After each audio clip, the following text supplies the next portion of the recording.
Well, hello everybody. Welcome back, of course, to the SwiftX Motorsports. We are here for the Hungarian Grand Prix weekend. We're in round 5 and we're going to be getting away with some qualifying. Budapest, nicknamed the City of Barbs, with around 450 public barbs and spas, and we all need to take them for such hot temperatures here around this track, of course, which is northeast of Budapest at 2.7 mile Hungarian ring, 14 corners.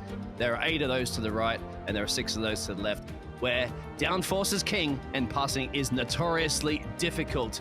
I'm back again as Dean Biggles, and of course, as always, in the casting box with me this evening is Ben Shapsford. How are you doing this evening, Mr. Benjamin? We are going with Shapsford. It works for me. I'm doing great. It's good to be here. Of course, nice to be back after the break. I say I've missed racing. I've missed being here with SwiftX, and really just looking forward to getting back into it, in all honesty.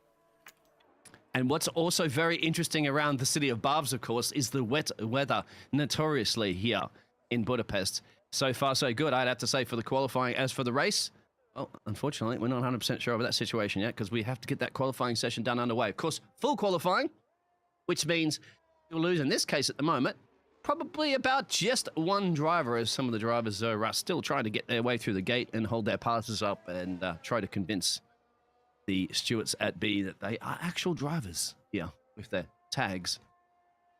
Yeah, they're just pushing with all of their might at the moment. I say that, but that's what they're going to be doing, is what I should more say.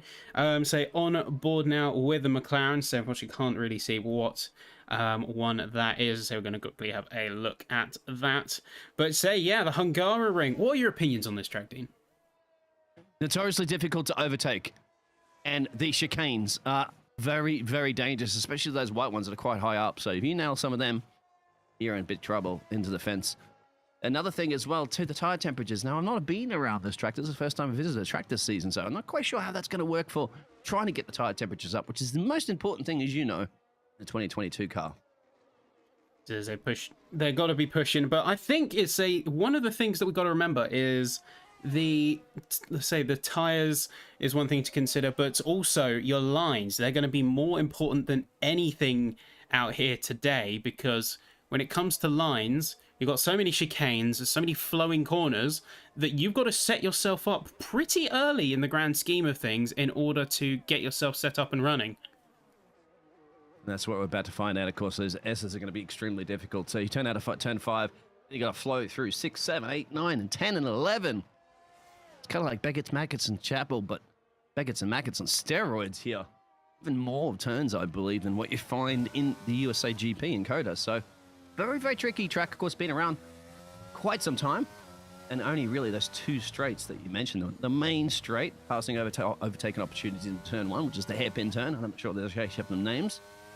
Then a little bit of a straight, of course, out of 3 into 4. If you could really count a straight 2 from 11 to 12, but yeah, not long enough in that case to really try to get the momentum flow for overtakes, but turn 1 always produces the best opportunity, I have to say, for overtaking.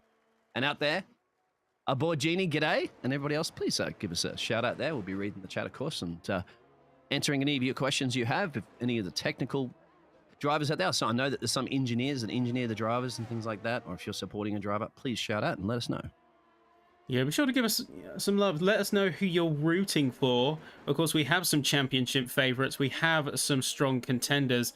So right now, looks like everyone's just trying to get acclimatised to the track. Of course, we've had a week out. So having that gap between themselves driving for that longer time may have put a few drivers a little bit out of kilter. Might have given them a bit of, we'll say cold feet, struggling to get that confidence back in the car, especially at a track like this.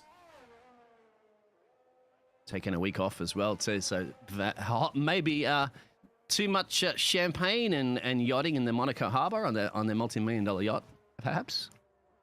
Maybe. Not enough time in the simulator back at the factory.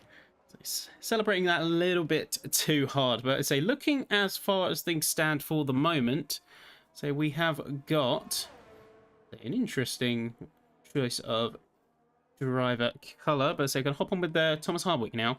Going to see how they are doing. So we've got a few people on flyers, a few people, but mostly everyone is in the pits. Maybe say trying to just tweak things a little bit do a little bit of setup changes, and just in general, I don't know. This one's a little bit of a wild card for me. I can't pin any predictions on any particular driver, especially coming in fresh after such a gap.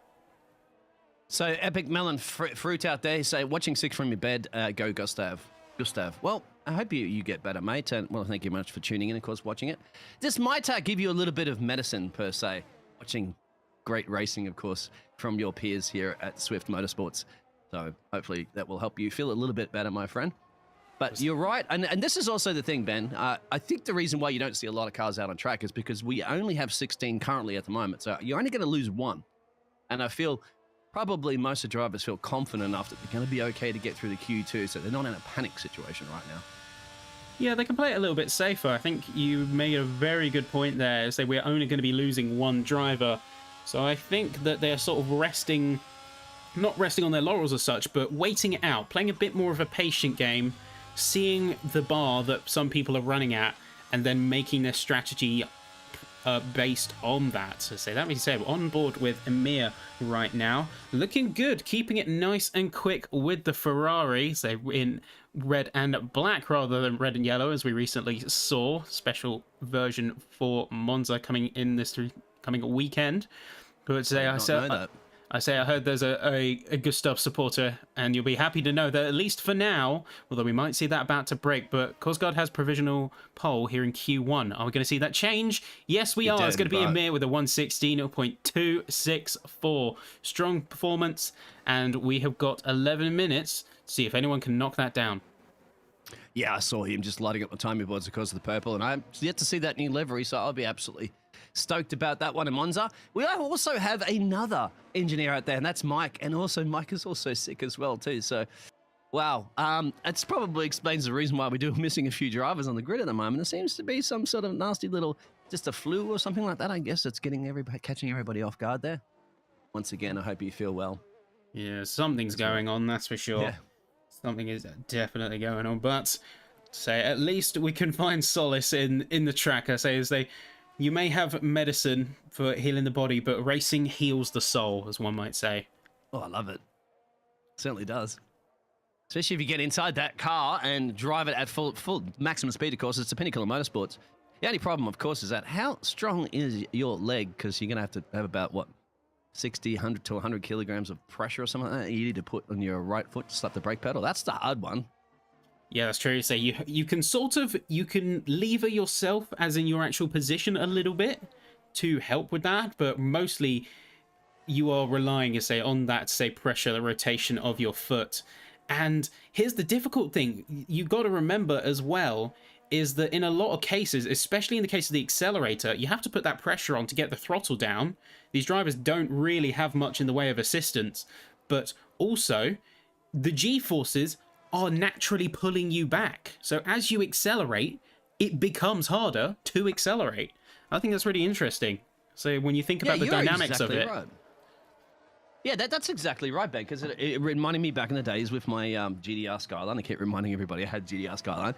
And the twin-turbo sheer acceleration used to scare everyone, my friends and stuff like that, when they jump in the car, of course, and my girlfriend and stuff like that. Push back in the seat. They're like, wow, that throw immediately. But that's a twin-turbo. And you're right, it does. And I actually remember, too, even with the clutch pedal I had, that clutch pedal was harder than my brake pedal to push down. It was a button clutch. So on top of the acceleration of the brake and being forced around, you still had that clutch to use. Of course, these are automatic shifters. But just to let you know, there was a popular YouTube streamer the other day that did take a car around. I won't mention any names, of course, but he did take a car around a track and drive an ex-Formula One car. And when he was asked about the braking pedals and stuff like that, he said, well, because I have a load cell set up pretty hard in my racing rig, he said it wasn't that much difficult for him to do that, which is interesting. So I wonder if you guys out there in your racing rigs do have a load cell pedals, and how difficult do you like to set them?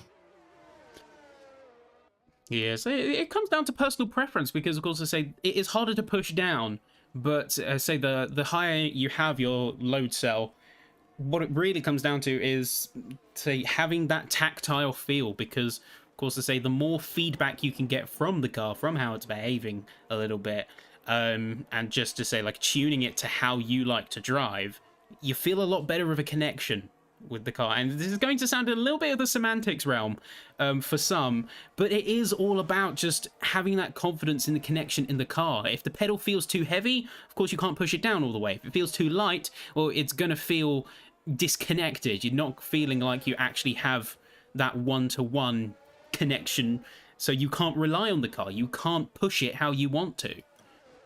And So lockups it is that and stuff balance. like that as well that you get, as you mentioned, with the pedal.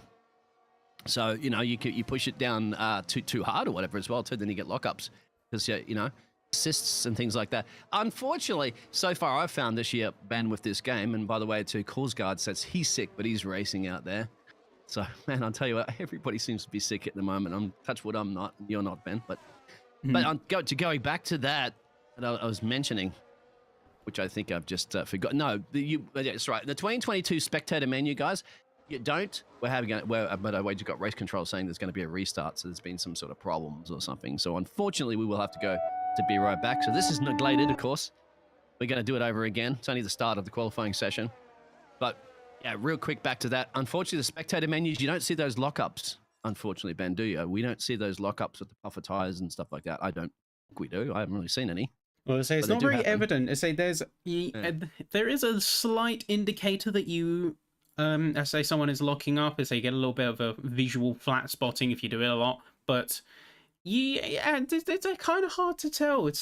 You have to have a very, very keen eye to spot, say, when you're actually locking up and things like that. Oh, that's why Ben has the keen eye, because hey, nothing gets past you then. So yeah, right. Well, yeah, good. It's just not, the smoke's not his indication, but you can see the wheel stop. Of course, I think you're right on that one. So we'll get a spot out for that. Unfortunately, guys, we've had to reset this one and get the drivers to come back in there and put the cars back up on jacks, get a new set of tires on, and reset the session. Only a couple of minutes that we lost out of the first part of qualifying, so no biggie. Especially when you do have a full qualifying session, you make sure you get it right at the start. We don't want to be doing that, obviously, in Q3. Yeah, it's better to get the issues ironed out now and say the game is just having a slight issue. See, I'm getting reports from stewarding that it is a technical issue to do with players joining. So we are, say, looking to resolve that ASAP. And we will be right back in. But there we go. Let's see. I thought it was because one of those little animals are running across the track that apparently somebody was trying to avoid the other day, but Lewis Hamilton didn't or whatever, but it didn't actually hit anything. Can you remember what that was? Oh, no, I think it was a, I say we've seen an affinity for animals getting on tracks. I say we've seen groundhogs, we've seen, I think it was pigeons, in fact, Pigeons. now. Yeah, pigeons was this a time recent one, I round. think. Yeah. In Australia, of course, if you go to Bathurst, you're going to get like porcupines, you get kangaroos, you get all sorts of mammals that be on the track and stuff like that. That's always been a big thing for Bathurst, but thankfully the Formula 1 cars don't go around Bathurst.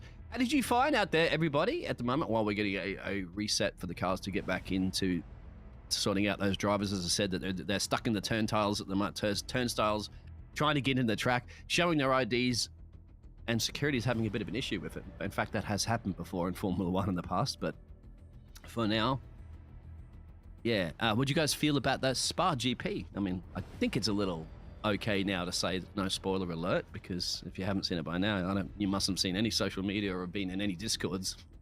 What did you think, Ben?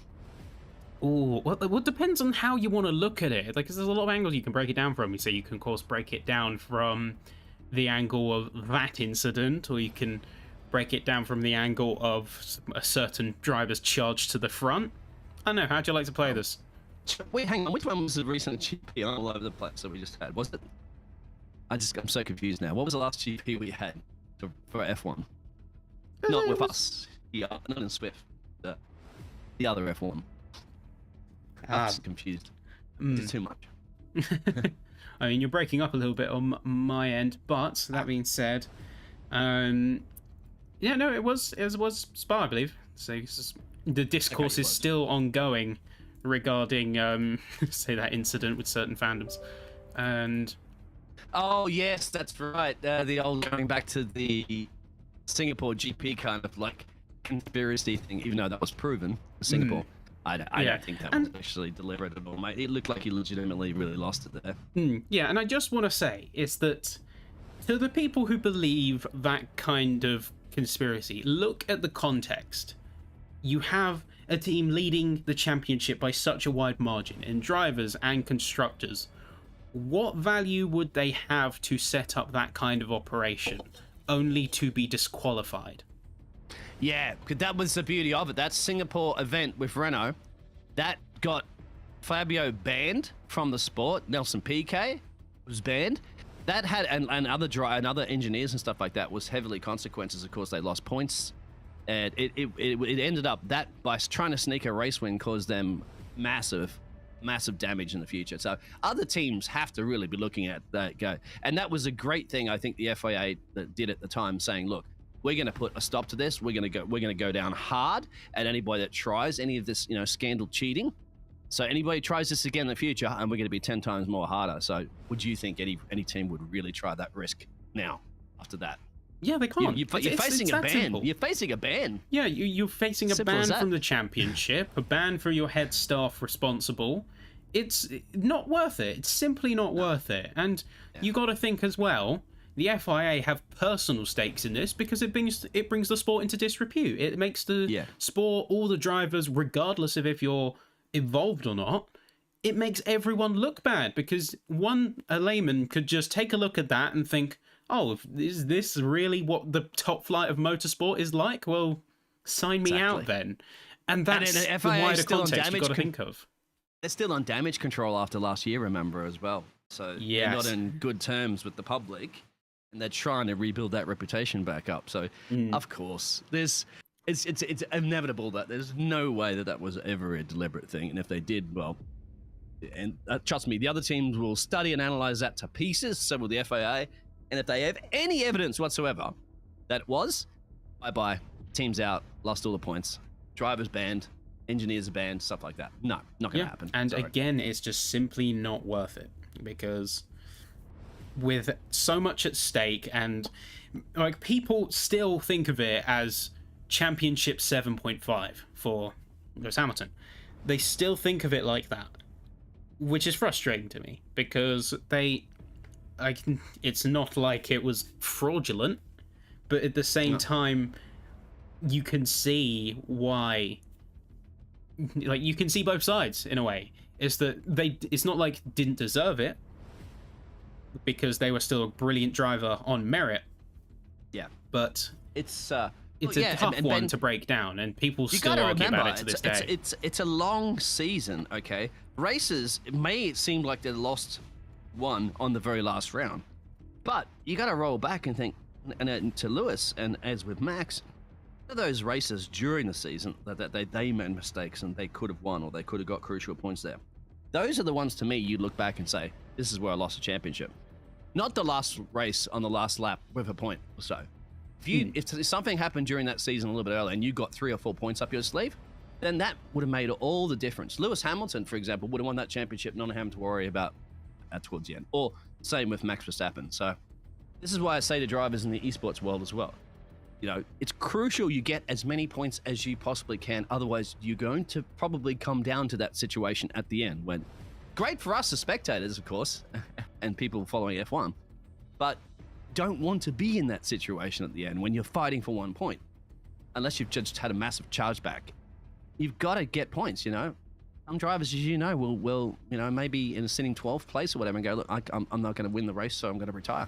Well, you got P10 or P9, that's a couple of points. You get down to the end of the championship, that similar situation, well, you're going to regret the fact that you just threw away a couple of points that you could have won the championship on. Yeah, so you said it best. There you go. Can't knock that whatsoever, but anywho, we are about to get back into qualifying. But just before we do, and while we get things all set up and ready to go, any key predictions? Any key predictions? Have we got standings as well? Sorry to cut you off on that one because we should have been really talking about the Drivers' Championships because we are in. We've done 4 rounds with our week off. Not sure if you have that ready, Ben, but no. We'll have to revisit that one because we have, a lot of key drivers to watch regardless. I say we've got our championship protagonists, we've got our midfield drivers, and we've got, say, a few driver shufflings as well. But of course, I say that can all be put to one side for the time being, because, ladies and gentlemen, we're about to head into qualifying now. Let's head over there. Yeah, the big difference as well, too, as we go live on the pitches, is that we now have 18. So those drivers that were struggling with their passes to get into the trackside, it's been sorted. They've come in, they've got into their seats, and they've come back out. So now, hey, I have to say, Ben, because we don't have the threat of just one driver being out, we have the threat of 3. So there, now you can't kind of like sit around the pit lane as much as what you were before, thinking, it's going to be easy to get to Q2. Yeah, things are slightly different. The game has changed somewhat, and drivers have got to be prepared. Well, that's a bit of a wiggle from Searle there, from around the final corner. What's our current benchmark? Let's have a look. It's P1 from Searle. What time have they got? Let's take a look. Oh, bit of a spin there from Jacob as well, too. Sorry, just to let you know, the McLaren spun, and I think that was out of turn 5 up the top of the hill. All right, somewhere around there. Yeah, a few people. Actually, another McLaren goes wide behind him. That's his teammate, Alex. Yeah, just, I was going to say with the overlay, I do apologize too, guys. The last 2 drivers, Sonoda and Carlos Sainz, are not in this race, okay? That's just, the FIA is trying to say, okay, we're going to have 20 drivers on here, so let's just try to put 2 AI drivers in here. It doesn't exist. They're not actually out on track.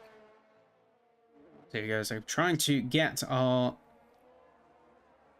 timings up here. So we've got 116.6 from Kloss in the Alpine, setting a good run there. I'm going to have to... Korsgaard will be crossing the line with the fastest time in a second, mate. So once he gets that Haas around the final corner, it should give us a good indication of what the speed will be from Haas driver this evening. I think it's a 16.3, 16.4. Wasn't too far off.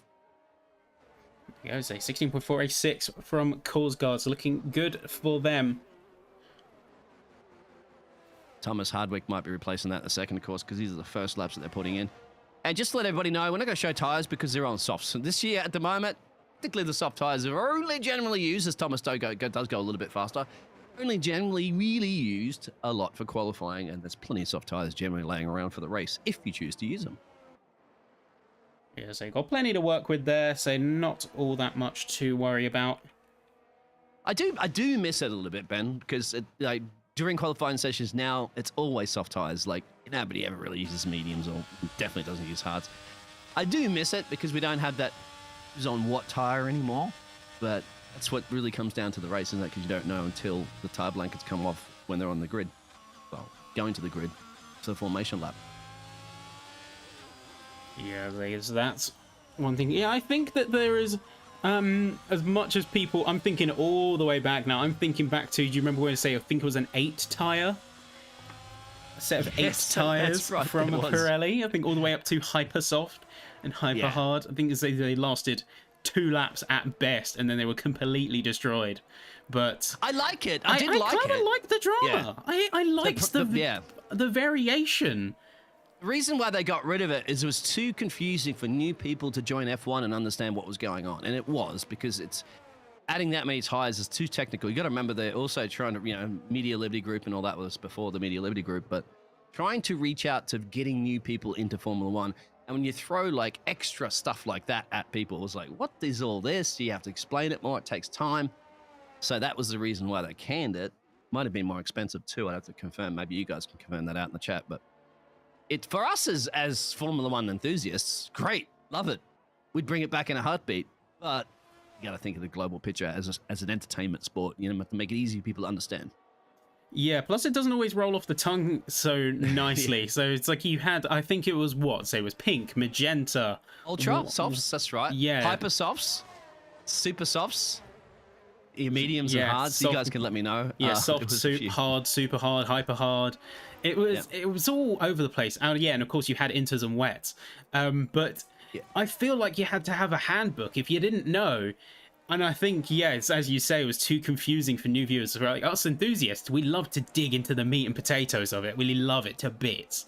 But really, for like the new viewers, which, let's be honest, it's kind of the people they're trying to attract. But for those kinds of people, you don't want to have to give them a handbook or give them a crash course in the magenta wall is different to the pink wall, which is different to the cream wall. I don't know. It's a and then bit it takes time messy. to explain it. Because I mean, I've cast it sometimes. I've had a couple of friends come in that aren't really, into Formula One, but they've come sat in the booth with me, and which is great. And I've had to explain to them about the Formula One, and I'm explaining them during the qualifying session generally, like we are now, about all that. So that, to me, I can kind of summarize most of it to them with the current standings with, ERS explaining that, DRS explaining that, tires, jazz like that, the safety cars, the virtual safety cars. Then having to add all that extra stuff to explain might be a little bit confusing for them, but who knows. But another thing I'd like to say, one thing I do miss, some of you guys out there can agree or not, Ben, this happened a few years ago, but I do miss it. I thought it was good. They only did it for, I think, 1 season or 2. 1 lap flying qualifying. Remember when each driver had to go out and do 1 lap flying qualifying solely on the track by themselves? Yeah. 1 shot, and then they come back in? Because you notice some drivers were really good at that and some drivers weren't. And of course, those changeable conditions also threw a spanner in the mix with that. Yeah, that's really what the problem came down to, is that 1 shot, great in theory. You got this as a 1 chance, you got to prove yourself as, I say, a fast driver, adaptable, and to say quickly adjusting to the conditions. Of course, you'd have practice by that point, and that it was, it was something exciting for sure. It was something exciting, but I think how would you fix it? I mean, sorry, yeah, go ahead, as you said, but that's the thing. You, as much as I'd love it, you can't, and for it's a simple reason. It's 2 reasons, but you might as well compound it into 1: weather and track evolution. Yeah. Okay. So this is how you. Yeah. Okay. So this is how you solve that problem, my friend. You randomize how they go out. So you do your 3 qualifying sessions, right? Q1, Q2, 3, the same. You drop some drivers. However, you randomize it. So it's a computer randomized algorithm. Nobody knows. Just like the lights. Remember, the light pattern as well is a computer generated thing. It changes its time all the time. Nobody can set it manually. You randomize it. So it's kind of a bit of a luck of the draw. So in Q1, it's randomized as the order as to everybody goes out. And then Q2, if they get through, it's randomized again. In Q3, it's randomized again. So it's a kind of a luck of a draw on that one. But I don't know. I mean, but now we have situations where we have grid penalties, right? Because of the limited budget cap. So you've had drivers, as we saw recently with Max Verstappen, with a penalty, and then ended up slicing through the field and winning anyway. So how much did that qualifying really change? Yeah, and that was a really, a very surprising... I mean, I want to say surprising, but you can't deny the pace of that Red Bull. You cannot deny it. And especially on the porpoising aspect, and that's the thing that people don't really always realize, is that the porpoising was so powerful. I mean, you look at the Ferrari and the Red Bull side by side. The Ferrari still bounces, and of course they've tuned it out to a point where it's not a negligible problem. But the Red Bull looks static. It looks super smooth. And a lot of the drivers are, say, they're used to it by now. And I don't want to say, I don't want to dismiss the issue of porpoising, because it's still an issue. And in extreme cases, as we saw with Azerbaijan and the Mercedes, in fact, say, Lewis Hamilton getting, say, Lombardo as a result, you can't dismiss it. But at the same time, they've tuned it out to where it's, for most cases, a non-problem. But it also affects your confidence. So not having the speed, it looks like we had a bit of a, not a block there, but a little bit of a close call from the McLarens on the flyer. So it looks like that was Scholten there.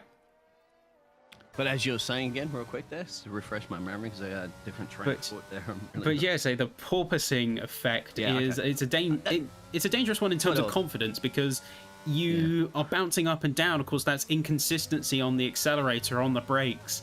And if you've got, let's say, the perfect brake pressure balanced on your foot, you start porpoising, you're going to be fluctuating between not having enough braking pressure and straight up locking up.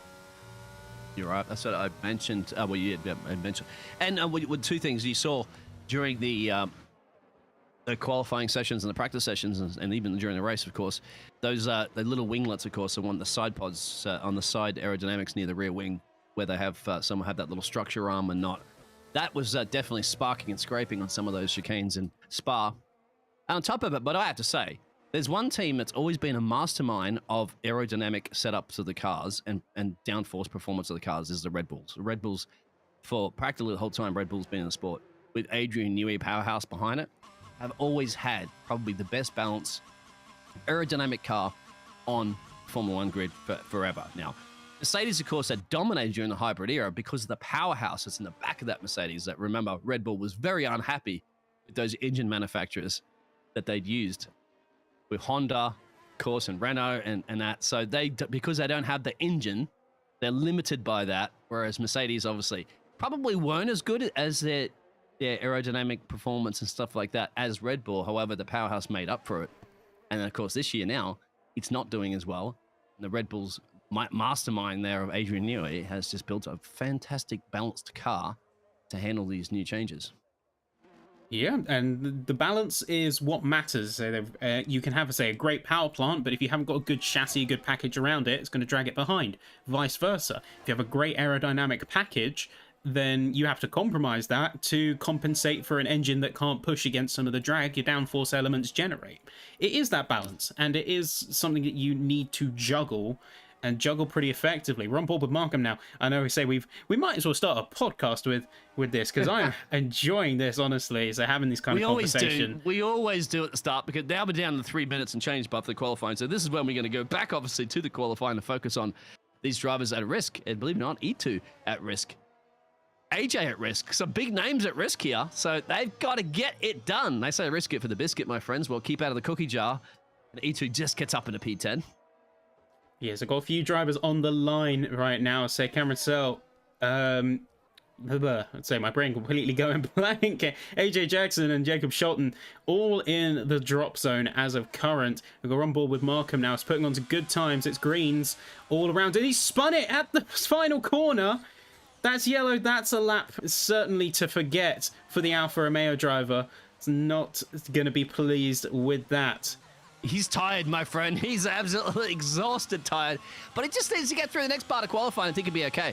AJ's on the bubble. Jacob's on the bubble. They haven't set, really, AJ set a banker time, but it's not good enough. Jacob set no time, really. You can't say 10 seconds is a time. They're on out laps. Alex is out there in the McLaren on an out lap. So they're the ones. Maximum on P14 is in the danger zone, and Ryan as well, or Rain, as you say, in P13. I'd say Liam might be safe, so yeah, half a second's probably okay.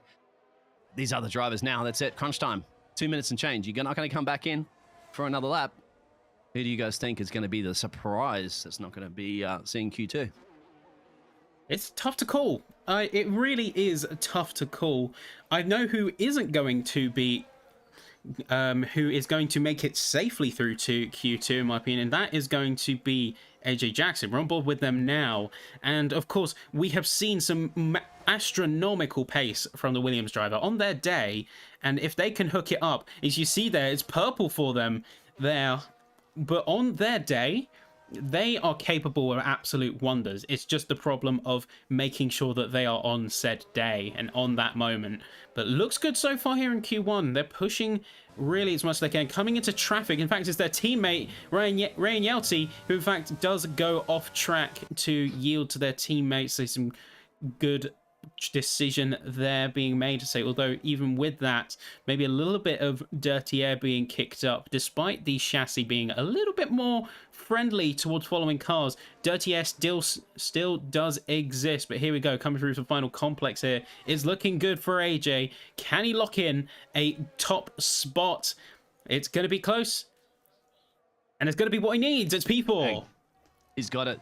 So that means now Rain's going to be under pressure. Remember AJ, and Rain's actually invalidated his lap. But remember with AJ, mate, he got just the rear right, I think, onto the grass and had a spin in that last race after doing such a great performance. So once again, he's got to get that race craft good. His qualifying craft has always been great this season, and his pace has been great. But it's that little mistakes, isn't it? Just that hitting the grass in the wrong place at the wrong time. And that's what's cost AJ. But at one point, you'd expect his pace is going to get him a race win. He's got to stick with it. Jacob's out. He's just because he was too slow through that lap. So he's definitely out of the session. Cameron now on an out lap. To get across the line in time. 33 seconds. He should. Yeah, this is it. So it's up to the Red Bull. And as well as Rain, of course, who is out there. Keep an eye on Rain's times, mate. The other Williams. So Rain, yeah, they got going to be one to watch. They say we're on board with say Cameron now. Going to see if they can pull out a good performance. They had a good run in our initial session pre-restart.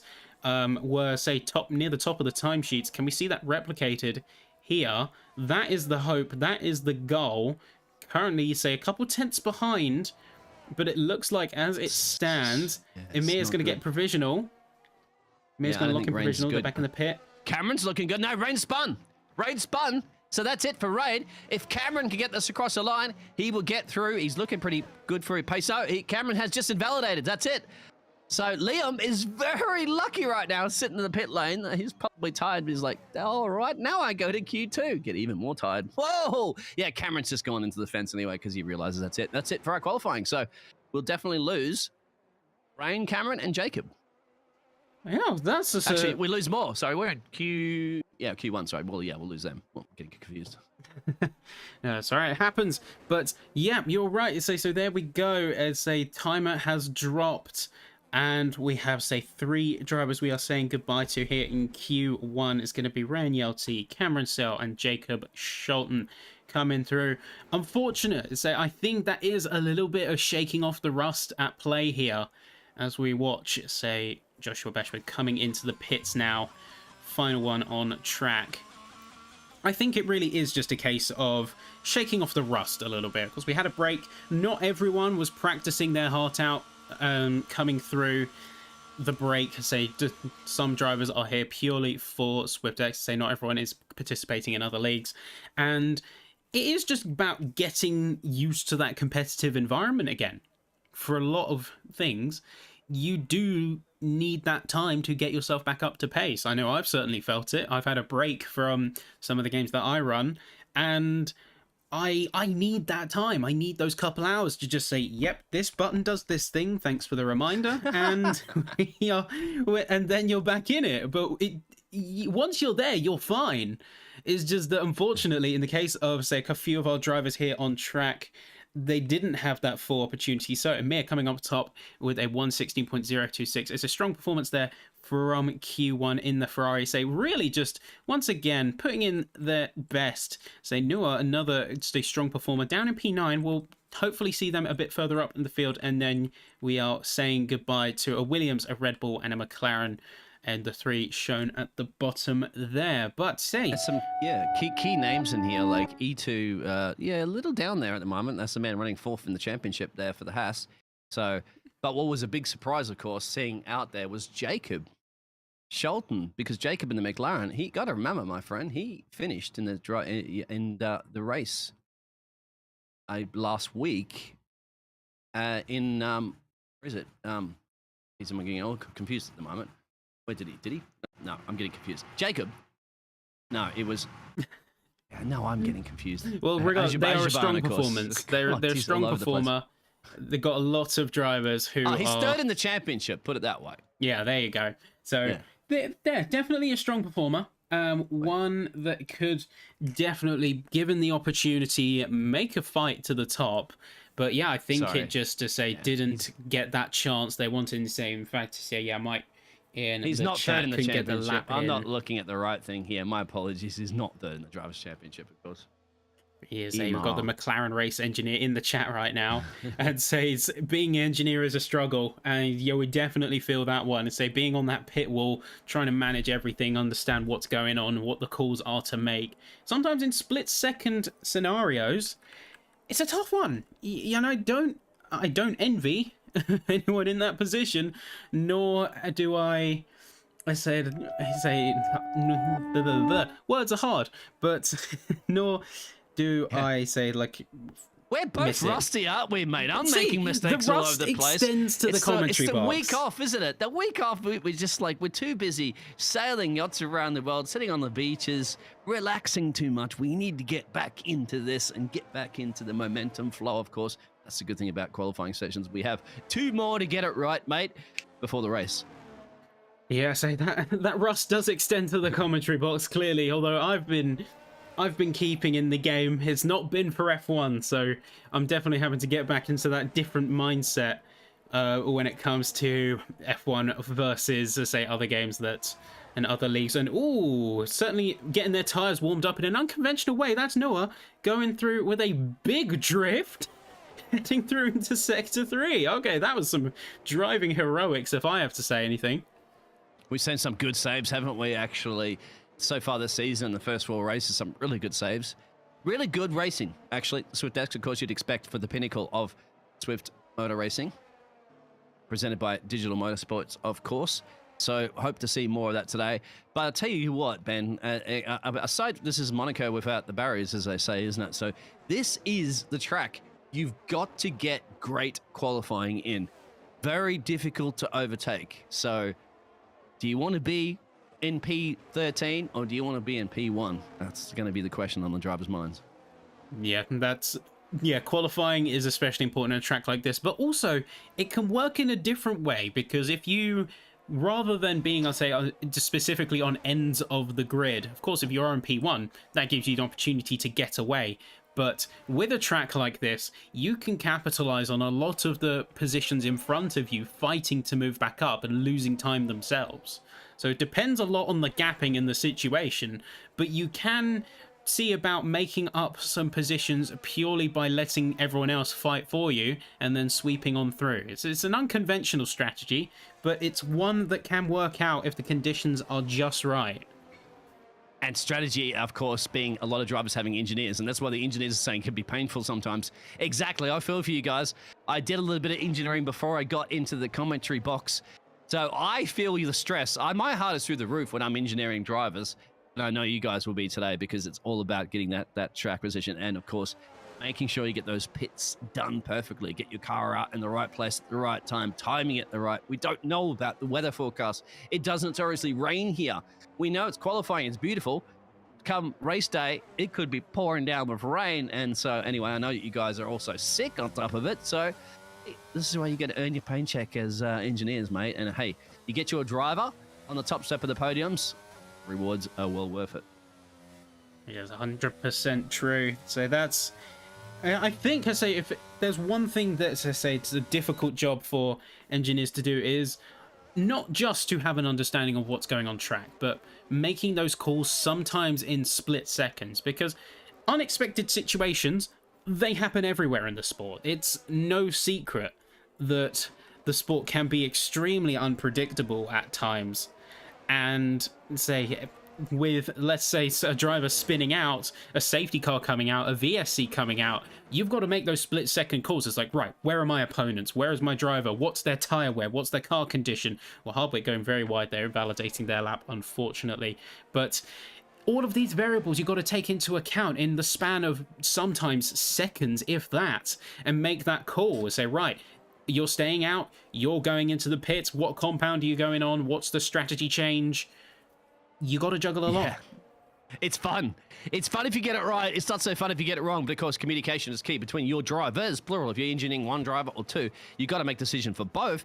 You're the only man on the pit wall, so it's up to you. Of course, you don't have the other 10,000, well, couple of thousand engineers, of course, being back at the factory there looking at all the information and feeding it to you, which I think it'd probably be even more difficult, because how are you going to, at the moment, you're trying to gather this information just from all your telemetry and looking at both your drivers. Imagine having people chewing in your ears at the same time, trying to tell you this and trying to tell you that. Within that 1 second you get, if that safety car gets called out and you have a split second to get the pit lane, that's got to be tough. And that's why we do appreciate you guys out there doing the engineers. And thank you very much for the graphics. They do look dope. So the drivers look dope as well, as they've all got into the 16s and 17s. Thomas didn't put in a competitive lap. We still have both the Mercs out there. But one thing we're neglecting to mention, AJ Jackson has broken into the 15s. Yeah, saw that. I just want to mention it because I didn't want to jinx AJ, because he's good for his qualifying. That's not a problem. He just needs to get that racecraft done today. So come on to the Canadian driver, of course. As I've known AJ for some time, as I mentioned. So I didn't get a chat to him, but before the race, I didn't want to kind of talk about anything. I'll hopefully chat to AJ maybe into the podium celebrations later on. We'll see. And so that's the hope. So we won't say too much, because talking about the race is definitely going to bring us into commentator's curse territory. But looking on Tembrinka now. Speaking of which, Liam just has a spin, I think, going in the pit lane as well too. So yeah, although Liam's fourth, and right. So what do you guys feel out there? If you go, well, this is what I want to ask the engineer questions, Ben. What would be your safe delta, if you look at it, it's 1 second down to P9. What do you guys think? How many tenths would be safe that you say, look, I don't think the driver needs to go back out, defend to get into Q3? What do you guys reckon? I think if you're in a low 16, you're in a pretty safe position. Remember, I say, well, P1 through 10, of course, it's going to be tightly contested. So we see Tabriga is coming around now, and it looks on pace to set a good time. It's about a tenth down. I think we're going to see another low 16. How close on the money are we going to be? It's going to be, yep, say 116.075 from Luke Tambrinka. And yeah, I think if you are in the low 16s, you are in a good position. Of course, breaking into the 15s, you are 100% safe. It's very difficult to crack that barrier, but if you do, you're definitely in safe hands. So Jesper Ten Haken also coming very close as another driver to break into that barrier with a... So you're saying low... Yeah, go ahead. Let's say it comes down to a... So I'm trying to count it in my head. To say an 894, 115.894. So crazy times. So everyone's just pushing. To convert to everybody, yeah, you can see the interval gaps there to the leader. So the leader, of course, is a 15.8 there by AJ. There's two drivers in the 15 club, Jasper as well. And if you go, so I think you said mid-16s or early 16s, that would put you to Korsgaard in P5. I'd say the half a second gap should be safe. Half a second or under. Outside of that, considering we got a lot of drivers, two drivers on 7 tenths, 8 tenths as well, and 9 tenths. Yeah. Remember, you're going to eliminate everybody from P10 under. So E2, Joshua, Peter, Thomas, and Will are on the bubbles. I think that's what I would think as an engineer, but the engineers at the moment are probably too busy engineering their drivers to worry about listening to our chat, my friend Ben. Yeah, that's not too far off the money. So they've got just about enough on their plate, I imagine, and so need that full focus. But yeah, the gap, that really safe delta, that's a judgment call that changes with every scenario. It's one that you have to say constantly adapt to. Say Bashford going a little bit wide to say it's a 16.6. May want to think about going again because they are very close to the drop zone now. Maximilian Kloss and Will Casson have yet to lock in some times. I say, well, in fact, Kloss is currently on an outlap for another go. My mistake. Will Casson currently on 0 time. Only driver to do so. And yeah, it is. I've completely lost my train of thought there, unfortunately. But looks like I don't need to worry about that because Will Casson currently on a 115.841, 4 milliseconds ahead of AJ. Ben's in holiday mode still like I am, but you caught up with it. It's fine. We are both like that. We're chilling at the moment. Well, Will, that was a brilliant there from Will time. Just to show everybody once again, it's only just to get to the next part of qualifying, so he's safe. He can go back in there, cool down in the pit lane, hang out with his engineers, start looking at those telemetry data, and start realizing where can he make some pace coming into the next part of qualifying, because he will be there as long as once again he brings the car back and doesn't destroy it. But on the bubble is everybody else behind. So Luke's out on track. Maximum Kloss has just gone out. Peter's in the pit lane. Thomas is in the pit lane. So, guys, you might be thinking about getting out soon. That means they're going to probably just be out for one lap flyer. Yeah, coming down to the wire once again. I say we're on board with Kloss now. So they've got a second gap on the leaders. They're going to have to make that up pretty quickly. So time is ticking down. They can't afford to make mistakes. Even a little bit of a safer lap that gets you a bit out of that drop zone is really what you want to say. It's not so much, remember, Q3 is where you want to pull out 110% power, go full party mode, and fight for every millisecond. But Q2, you can afford to be a little less aggressive. Of course, I say it's a statement to make if you crest into, let's say, the 115s. But you still have to think about safety. You're not out of the woods yet. You still have positions to very much lose. But if you get out of that, say, that relegation zone, you play it a little bit safer than you would in Q3. You're not going full neck deep. So Kloss going right out onto the curbs there. But yeah, don't everybody full from send P1 to P7, I would say, is safe.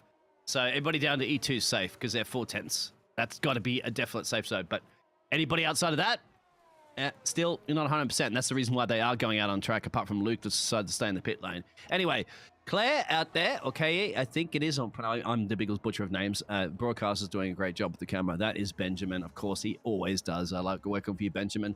It's one thing, of course, to cast a commentator race, but to also commentate and control all the cameras at the same time is definitely extra brownie points for you, my friend.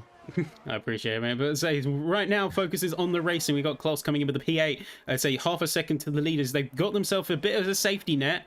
Looks like we have, say, the McLaren going up into P5 as well. But Amir flying through, got the best sector 2, one of the strongest sectors. What's it going to be? It's going to be P1 with a 15.409. He's absolutely eclipsed it.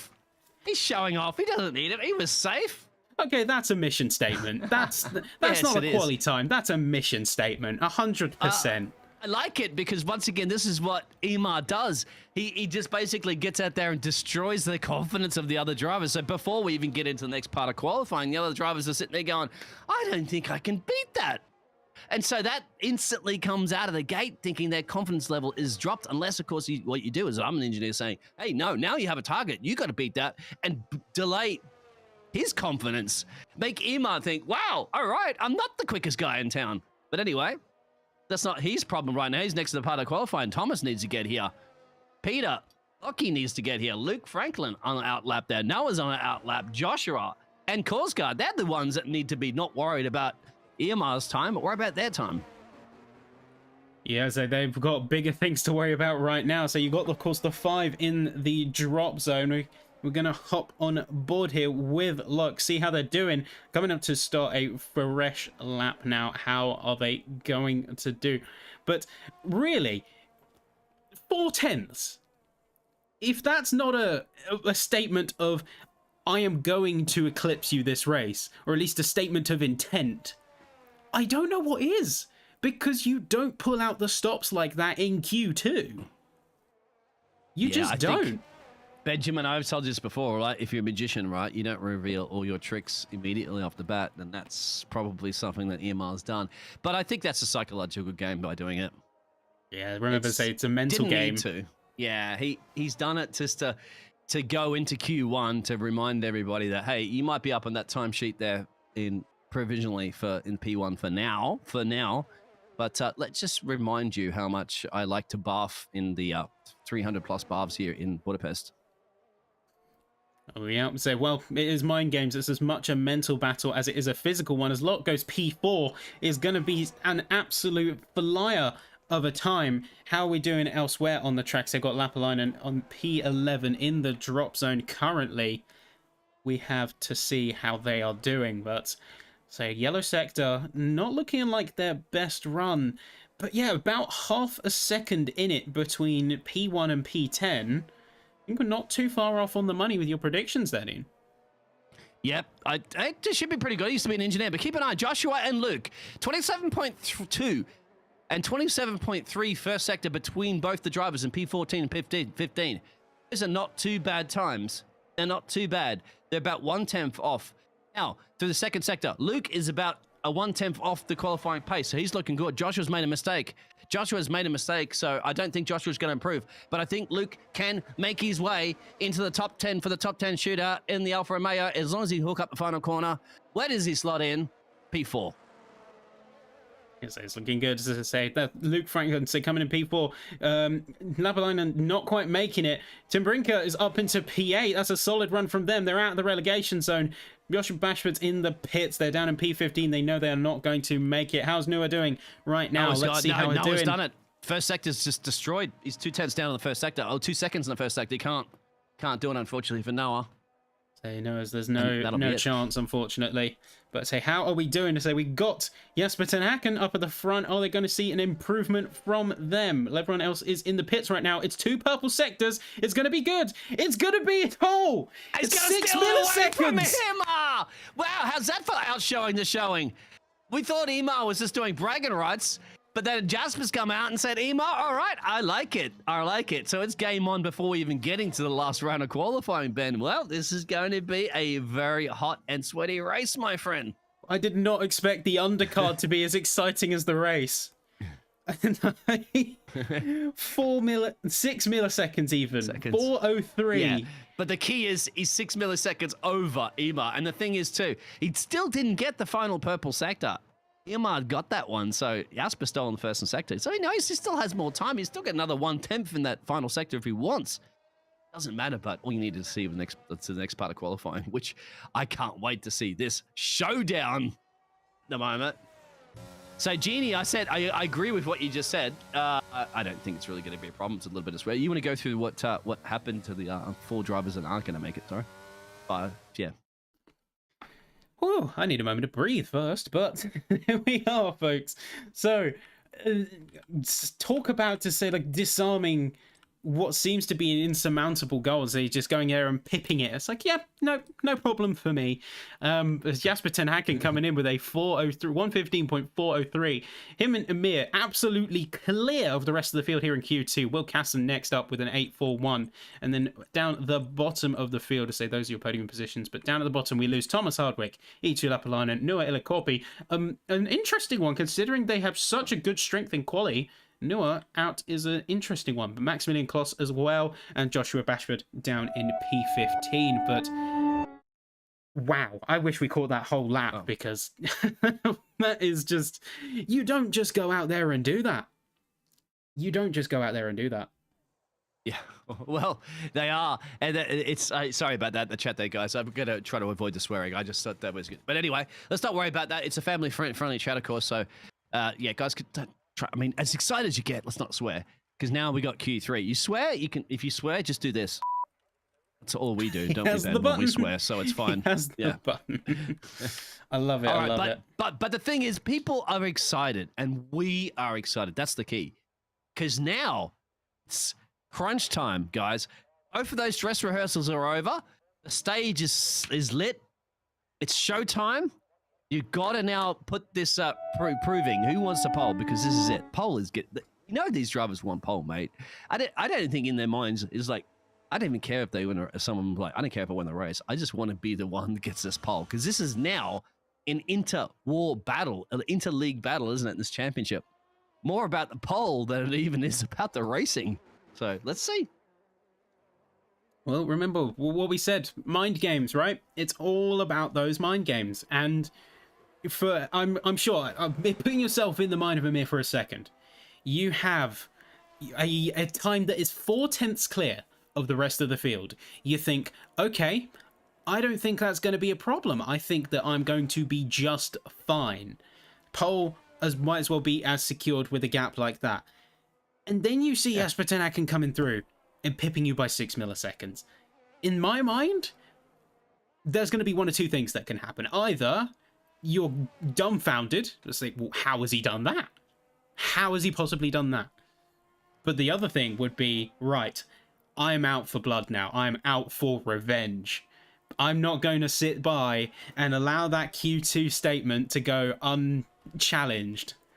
So here we go. So on board with Amir now. We're going to see just how well he does. Of course, say one of our key championship protagonists has put on a brilliant showing so far in the seasons prior through in Split 1. Let's say, guys, say 10 minutes to go. It's a shorter session than most, but here we go. So on board with the Ferrari now. I'm definitely curious to see the differences in setups as well, because remember, the car makes the driver just as much as the driver makes the win. Yeah, Ferrari that's not winning is not a Ferrari at all. So we know this from Emar, because he's the man leading the championship. But guess what? Jasper was the one, second in the championship by a few points behind. This is the inter-war battle between these two drivers. Forget Max Verstappen, forget Charles Leclerc, forget Lewis Hamilton. It's Emar versus Jasper time right now for the pole, potentially. Or will anybody else do anything about that? As he climbed the way through the S's on steroids that I like. Here we go, a little bit of breaking in 58th corner, 9th corner. He's on 5th gear too, on the loud pedal as loud as he possibly can. A little sweep here through 10 and sweeping over to 11. Then a little bit of a breather here for a second. Get up to 7th gear, maybe up to 8th gear. Can't get there in time. Drop it down into 10. Sorry, turn 12. A little bit of a nice sweeping hairpin, just like a paper clip of 13. Stay off the chicane, but spot the apex brilliantly. Get out wide as possibly you can. Get close to the wall, not too close. Maximum speed, maximum reward. Where will Email set the benchmark for Q3 time? 1:15.5. So considering that's their first lap here in Q3 as well, certainly you can tell immediately just how much they're wanting to push back and not take that line down. And say we've got Korsgaard coming in with a 15.741 here. And say we're going to hop on, I say, with AJ as well coming through. Looks like they had an invalidation. Luke is going to be pretty good, but no, we lost a little bit of time in the third sector. Go ahead, sorry. So you gotta say up in P3, but say decent provisional time. But remember, this is Q3. This is where everyone's gonna be pushing for those milliseconds, for those tenths. And really, I do wonder how Ten Hacken is gonna respond to that. So they're still on the out map right now. Who is Ten Hacken, by the way? So Jasper Ten Hacken, say Mercedes driver, strong performer. Okay. Say Mercedes driver, strong performer. Really loves to make a statement, clearly, and they're going to see if they can back it up in the race. Of course, everyone in Q3 here is giving it their absolute all. AJ Jackson, so really hanging it in the apex, going a little bit safer on this lap, it seems, not quite pushing as hard as they otherwise would. Say they're not really using the full arc of the track. And so you could see that coming through, say, turn 11 and 12 there. So just not using the full width of the track. And remember, this is to say basic theory of physics, is that you want to maximize your radius to the corner. It's still good for a 16.0, but say you know that they want to squeeze more out of that. It's a nice banker, but go back to the man that could potentially do this, of Jasper, P9. He's just spun. He set the fastest first sector. He was looking quick for the middle sector. But Jasper now, his first lap, the only lap he's going to put in, the banker lap is gone. Got to get back in the pit lane now. Change the tires. And does he get enough run for 2? Usually we do know during the final part of qualifying, mate, you usually go 1 lap, come back in, wait a little bit, and go back out for the final lap. Just like you see in the real Formula 1, Jasper has blown that opportunity. So he's got another one. But I tell you what, he set he was 1/10 to almost a 10th and a half car than Emar in the first 2 sectors. So he had it stolen. Now, hey, didn't get but the spin. Means you got to do it all over again. Yeah, you know, there's going to be frustrating. I think it is just a case of, like we said earlier, the level of push on the levels of qualifying. Q3, you give it 100% and 10%. Oh, it's a big, getting a little bit shaky coming out over the corner there from Hostler. So we're on board now with that McLaren. So they're yet to set time. Say along with Liam as well and Jasper Ten Hacken. Gonna see how they're doing. I say this is though where we see everyone giving it their absolute all, giving it 110%, sometimes over driving the car, which is exactly what we saw from Ten Hacken. He invalidated just then too, Mr. Alex Hoster, so that's going to be back in the pit lane. Jasper's come back out. No, he hasn't. Sorry, I'm just excited because the telemetry is still showing me the purples. Keep an eye on Liam. Liam's in the pit lane. Jeez, my telemetry is really playing tricks with me right now. Anyway, the McLaren driver did invalidate, I believe, my friend, so he'll have to end back in the pit lane. You might have to turn that track map on so we can see that the invalidations that does show up there. Unfortunately, even with all the fantastic graphic goodies that we have, race control doesn't always give us everything for me. This is now that little cool down stage, isn't it? The banker laps have been set, but only 7 drivers have set banker laps because of the invalidation from Alex Hoster, Jasper with the spin, and Liam, for mistake, hadn't set the first lap. So we don't know what sort of time they're going to do. But now, I guarantee you, we're going to find out what's going to happen in about 4 minutes and change, mate. For the final runs from everybody. And those nerves must be just through the roof for those engineers out there in the chat and everybody else in the chat. Hello, hello, and hello. Ben, having fun, mate? This is one of the exciting qualifying sessions we've had all season. Yeah, this is the craziest qualifying I think we've had. But yeah, so you can see the difference is just the level of spread. Of course, we have 3 drivers yet to set a time. Everyone's playing a little bit of chicken, I think, at the moment. As we say that, someone is coming out. Who's that going to be? That is going to be Alex Hostler. So immediately wanting to recover their lap and be one to set a time there. But everyone you can see in the pits, they're playing a little bit of chicken, I hear. I think just waiting for anyone else to go out and set that say, like, set that track alight to see if they have to respond. But otherwise, I think they're biding their time a little bit. It's an interesting strategy to play. Don't you go using the birds. that's Emar at the moment. So that's the battle course. We'll see. I thought you were going to say Jasper was, my friend, because Jasper was the one that dethroned you on the Q2, but we'll see about that. It's crunch time, of course, here in Budapest, and it's Hungaroring. We're actually just a little bit north of the capital, northeast, I believe, just down the road, but this is the track, the classic track. Don't know about the weather conditions, because if you do not, you've been to a few of these races before, Ben. You remember those guys in the pictures that are sliding down the hill in the mud? that is this track, my friend. Remember that? That's how much it can rain around here. So this could really throw it. In fact, if this qualifying session has been so exciting, I wouldn't imagine how spicy this race will be if it does go wet.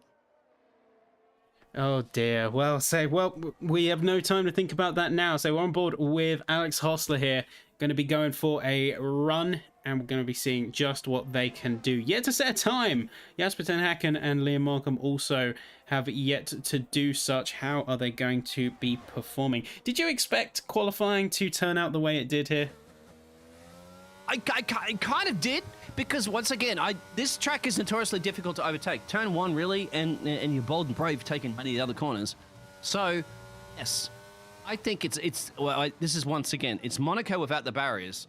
So it's one, and we all know how important Monaco is for qualifying. Well, guess what? Probably the second most important track on the grid in Formula One calendar that we have is definitely this track, Hungary. Singapore is probably not even as important as a street circuit as this track, because Singapore you can overtake in many places during Singapore, but this track, my friend, very difficult to overtake. So the qualifying is going to be massive here, and that's why they're battling like we're watching a race right now. Yes, 100%, 110% is the name of the game, but you got to wrangle that car and keep it in bounds as much as you can. Alex Hostler coming across the line. It's going to be a 1:15.680. That's going to be enough for P3 as of current. Where else are we looking at the moment? It's going to be Liam as well is going to be next out. I'm going to see how they are doing. Coming through Sector 2 is looking nice, looking a little bit interesting in terms of, say, the placement of the car on the track. Looks like got purple Sector 1, but hasn't quite got it coming through Sector 2. Lost a fair chunk of time there, so they were looking a little bit shaky coming through the fast left and right-handers. Now, Liam's fast. Yeah. But can they sort it out? Can they resolve it? They're cutting right in deep through the final corner. Is it going to be enough? It's going to be enough for a 1:15.8. That's going to be a P6. We've got Loke coming out as well, about to start a lap. But all eyes... Ben, yeah. I think Leon would be really happy with that lap. He's absolutely exhausted, tired, of course, running this league. Jasper's on an out lap, but keep it out. Course Guy goes up there. Steals that one. AJ's got the fastest first sector right now, so probably keep an eye on the Canadian driver.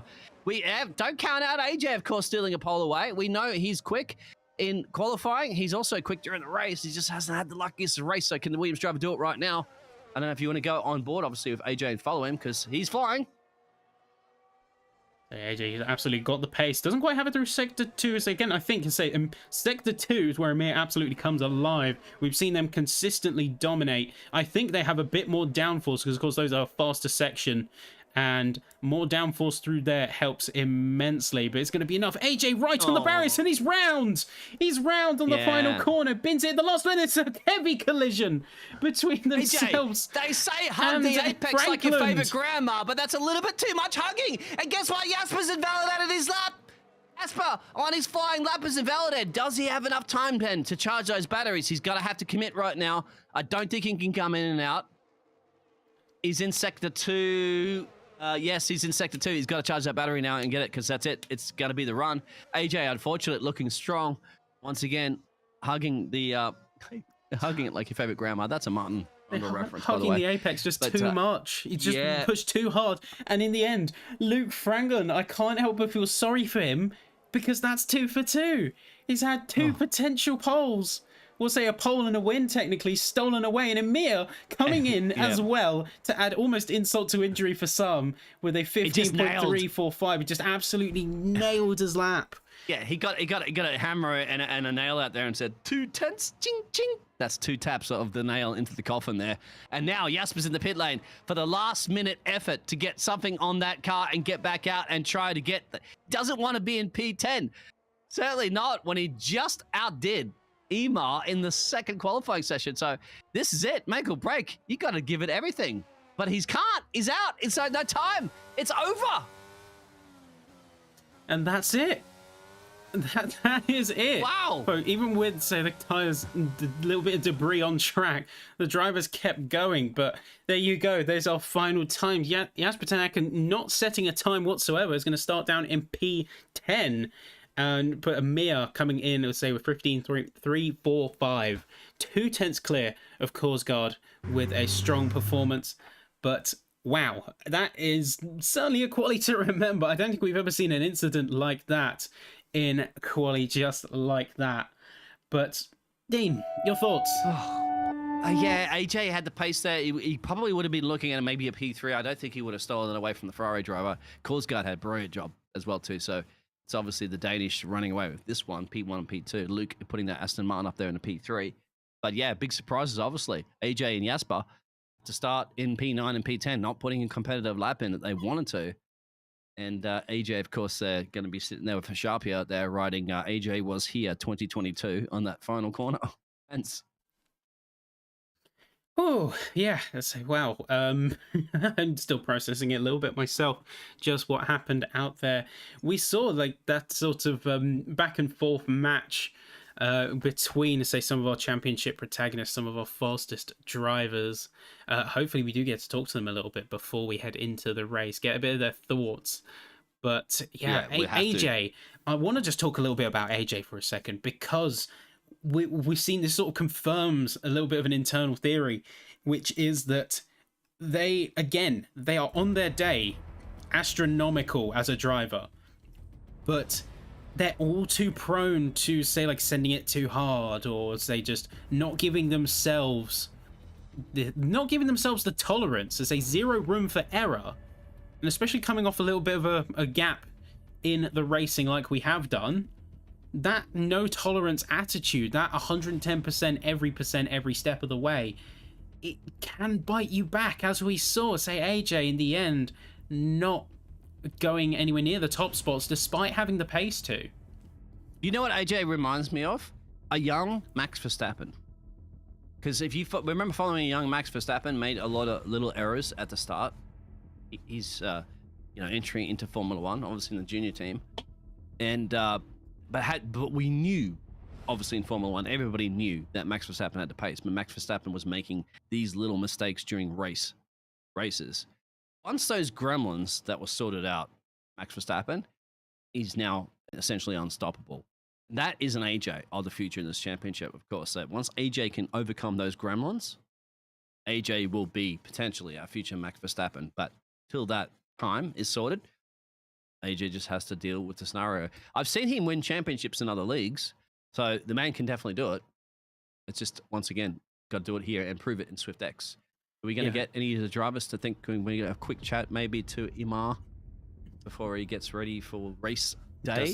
It doesn't look like we're having them coming through. But yeah, I agree on that point. Say you have 100% got it on the money when it comes to, say, like that comparison to a young Max Verstappen, in the sense that they are very much a rough diamond.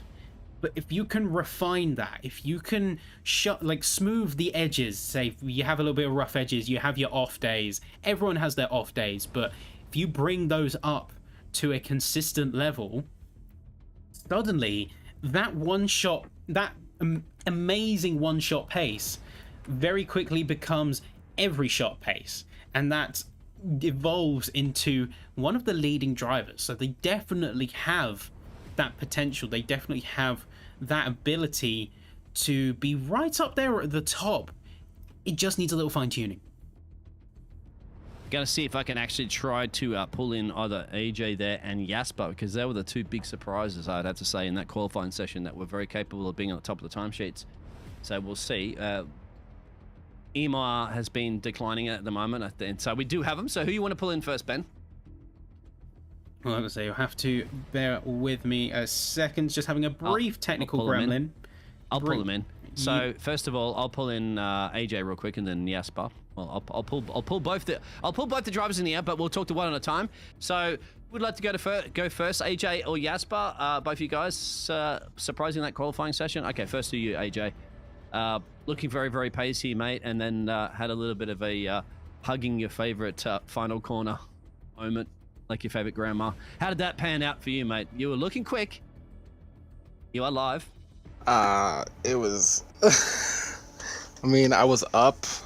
Sector 2 has been kind of like iffy for me during quali, so I was just trying to make the time up during Sector 1 and Sector 3. I realized I wasn't that far back on pole during Sector 2, so I was really trying to push it on the edge, like the last corner. I went onto the barrier just a little bit too much, lost the car, and honestly, after that, I just got mad. Also, I was red.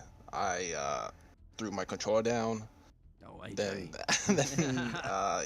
Then the AI drove just a little bit up, and then it killed Luke. So yeah. That's $150,000 steering wheel. Okay, you're throwing out of that, like the drivers do, of course, out of the cockpit. But pace is still there, and we were talking about that just before. Ben, like, you know, I've just called you the future Max Verstappen when Max Verstappen started out, you know, early as a rookie in Formula One. He had the pace there, of course, but the racecraft isn't working out for him. Do you think today, AJ, that you can switch that one around there and get the racecraft and get the results that you deserve, considering your pace? Definitely gonna try.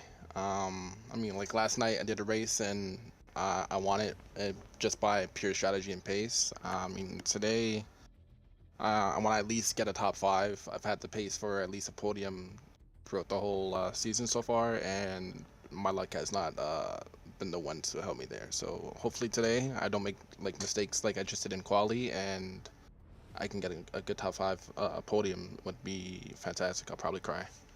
All right, good. Cry with tears of champagne. Ben, any questions to AJ before we let him go down and sort his strategy out for the Williams team? Yeah, so we'll better let you get back to back to the team and back to the wall. But just saying, yeah, I largely agree. So you got the pace there, mate, and it's just I have confidence that you can convert it into some absolutely stellar results. You share that confidence, or are you a little bit tentative considering what happened in Q3 there? I still have my confidence. I just need to focus. Amen. All right. Focus. Thank you very much, AJ. And real quick there, Jasper. Well, the battle was coming down between yourself, mate, and Emar for because we knew during Q2 you guys were separated by barely anything. You're almost like Siamese twins born at birth. But Jasper, I saw what happened, mate, with that final run of your quality. First of all, you invalidated, I think, the first lap. Oh, sorry, you spun the first lap when you're looking massively quick. And then the second run, what happened?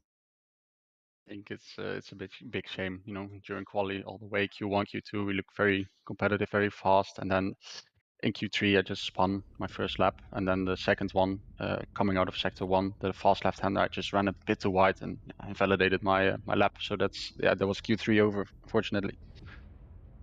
But the statement was set during Q2 when we thought, well, okay, Emar's just annihilated everybody here, showing off, and then you come back in the dying stages and said, remember, my friend, I am second in this championship, and dethroned him from that. That must have felt good.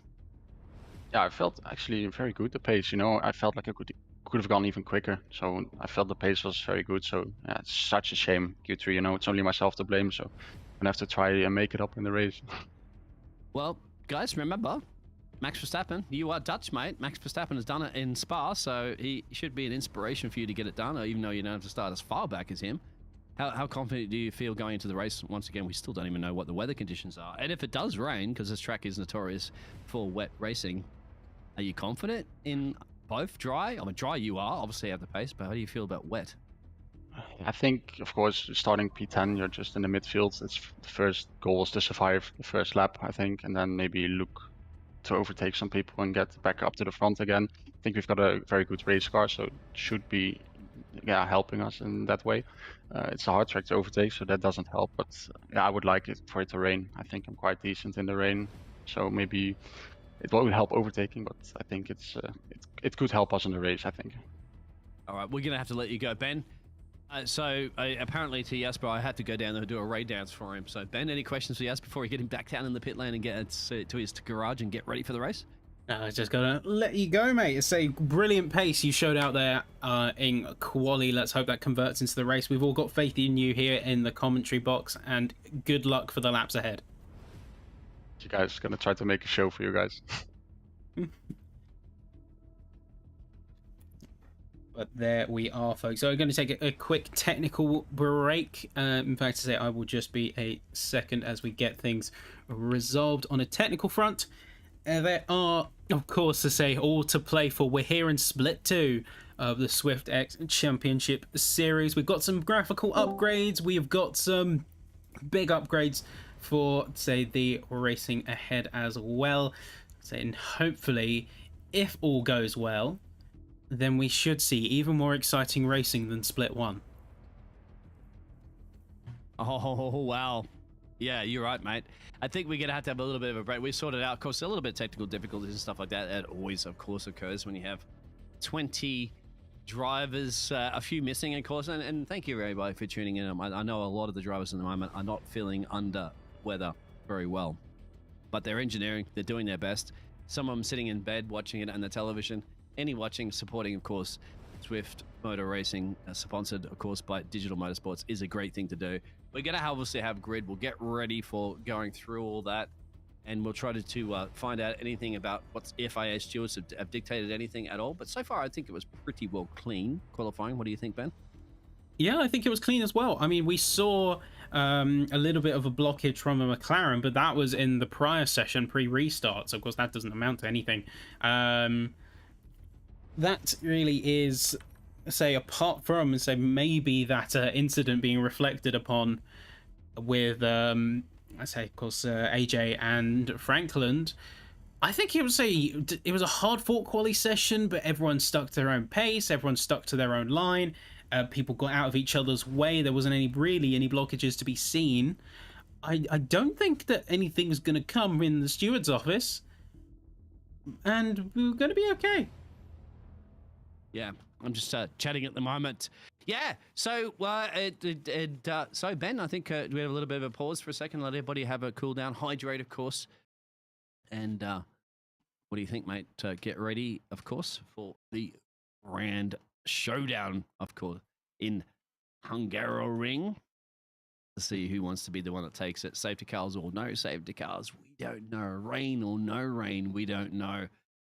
Can anybody stop the Ferrari driver from running away and getting another race win and getting more points in this championship? We don't know. But we'll have to wait and find out. So yeah, we're going to take a couple minutes technical break, and we will be right back with you folks.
Probably go one click on the fronts.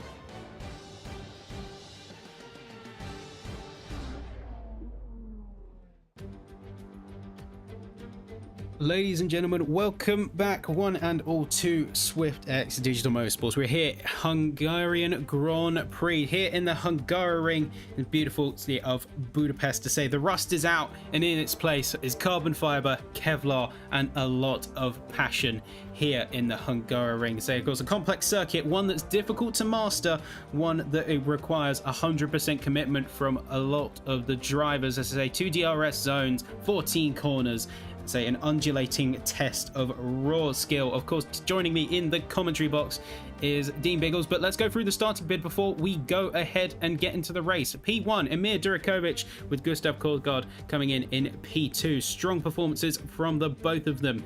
P3 and P4, say Luke Franklin, despite their mishaps in Q3, managing to lock in that third position along with Hostler alongside. Will Casson and Liam Markham taking P5 and P6 after some strong, reliable performances in Q3. Luke Tembrinka and Peter Luck also coming through in the fourth row in the Mercedes and the Red Bull respectively. AJ Jackson P9 as they not managing to climb up after their issues in Q3, along with Jasper Ten Haken not setting a time at all in Q3, leaving them down in P10. Thomas Hardwick and E2 Lapalainen P11 and P12 in the Alpine and Haas respectively. Noah Korpi, one that we usually see in qualifying, not really making up to the top, along with Maximilian Kloss lining at 7th row. Row 8 we have Joshua Bashford and Ryan Yelty, and then rounding out the bottom end of the field here today we have Cameron Searle and Jacob Schulten. But what a qualifying that was. We definitely have to look back and make sure to catch that if you did not manage to. But with all that being said, no time to waste, folks. We're in the race now. 5 lights, all red, and we're away. Yeah, slap the pedal to the metal, blow the rubber off the line until those wheels fall off. It's racing time. Ema with a great launch there. Korsgaard's chasing him down into turn 1. Going to make a run. No, he's going to settle behind. But look at this. It's got to be 3 abreast behind there. It's Luke. It's Jasper. Also making some positions gained earlier there. Liam's dropped a place there. Will in the background, but still challenging Korsgaard to do anything about Ema before he runs away. But further back there, Alex and Jasper battling it out. Jasper making a run already. Not happy about it. P3 he is. But look at that. It's Korsgaard going for it immediately. He wants to get that Ferrari. Where's he going to get the Ferrari? Turn 4, turn 5 at top of the hill. What exciting race so far, Ben. It's all to play for. Everyone's trying to push as hard as they can in those initial laps. You can see the differences in compounds. We've got all 3 compounds out on track. Emir leading the race with the Hods. Someone going flying off. That's going to be Luke. What has happened to him? What has happened? They've gone completely flying off. And you can see they've dropped right back to the bottom end of the field. But you can see the absolute pandemonium heading down the bottom end of the field, as that is Bashford also going round through sector 2. It's all It's going to be a safety car.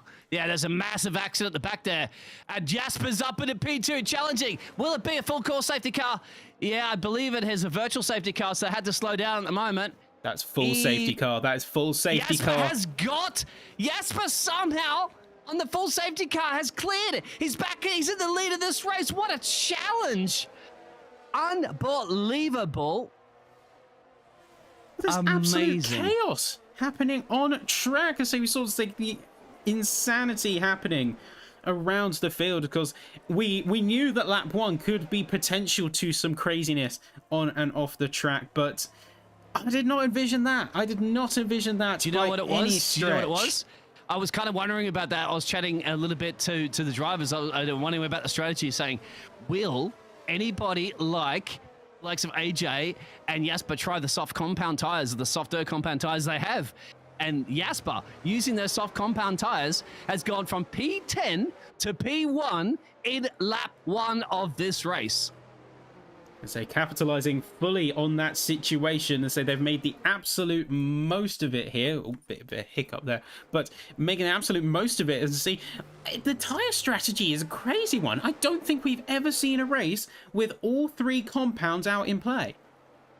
No, but that's, I guess what's has paid off, hasn't it? Well, for now, safety car is going to allow those softs to be a little bit fresher. But look at those positions, gainers and losers at the start there, mate. I thought that EMR had took a fantastic launch. He was challenged by Korsgaard massively into turns 3, 4, and 5 as they went further up there. Lots of Commonian going in the background. Liam's gained a position as well, too, doing a fantastic job from P6 up at a P4. Alex, as you can see, gainers and losers, of course. Also, Rain has gambled onto the soft tires, and he's in a P8. He's got ahead of AJ, his teammate. So when there's communication on that one, AJ also with an early penalty. And Jasper's boxing.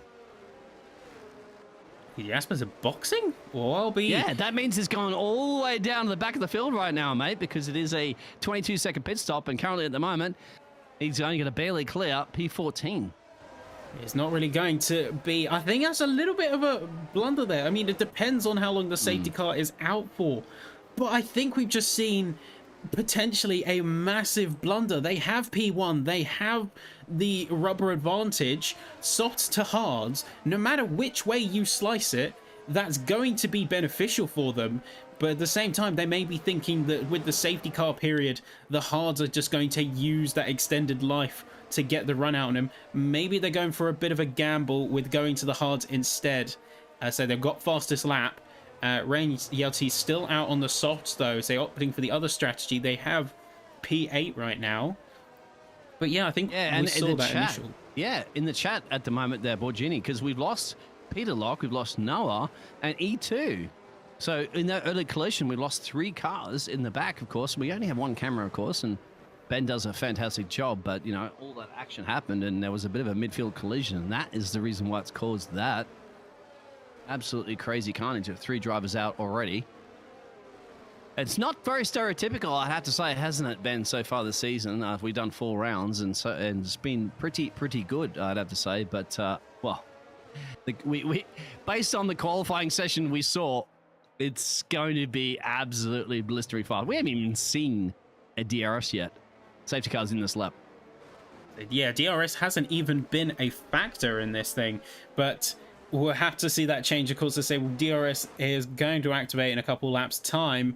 The safety car is in. Mir's controlling the pace of the field on the hards. They're in a very good position, we say, being P1 in those hard tires, because they can essentially bottleneck the entire pace of the field. Anyone on mediums or soft runners behind them is going to be pretty stuck. But we're back up to race pace now. Mir's setting off, absolutely trying to keep the rest of the field at bay. We're already seeing moves down the inside. Say we've got Jacob Scholten pushing up into P9 just further behind. To say we've got Hostler, say peeking up, trying to make moves. They're on those mediums. They're going to try and maximize that compound advantage as best they can. You got fighting down the back of the field. There's another driver is Liam's going off. out. That's Liam Markham. He's out.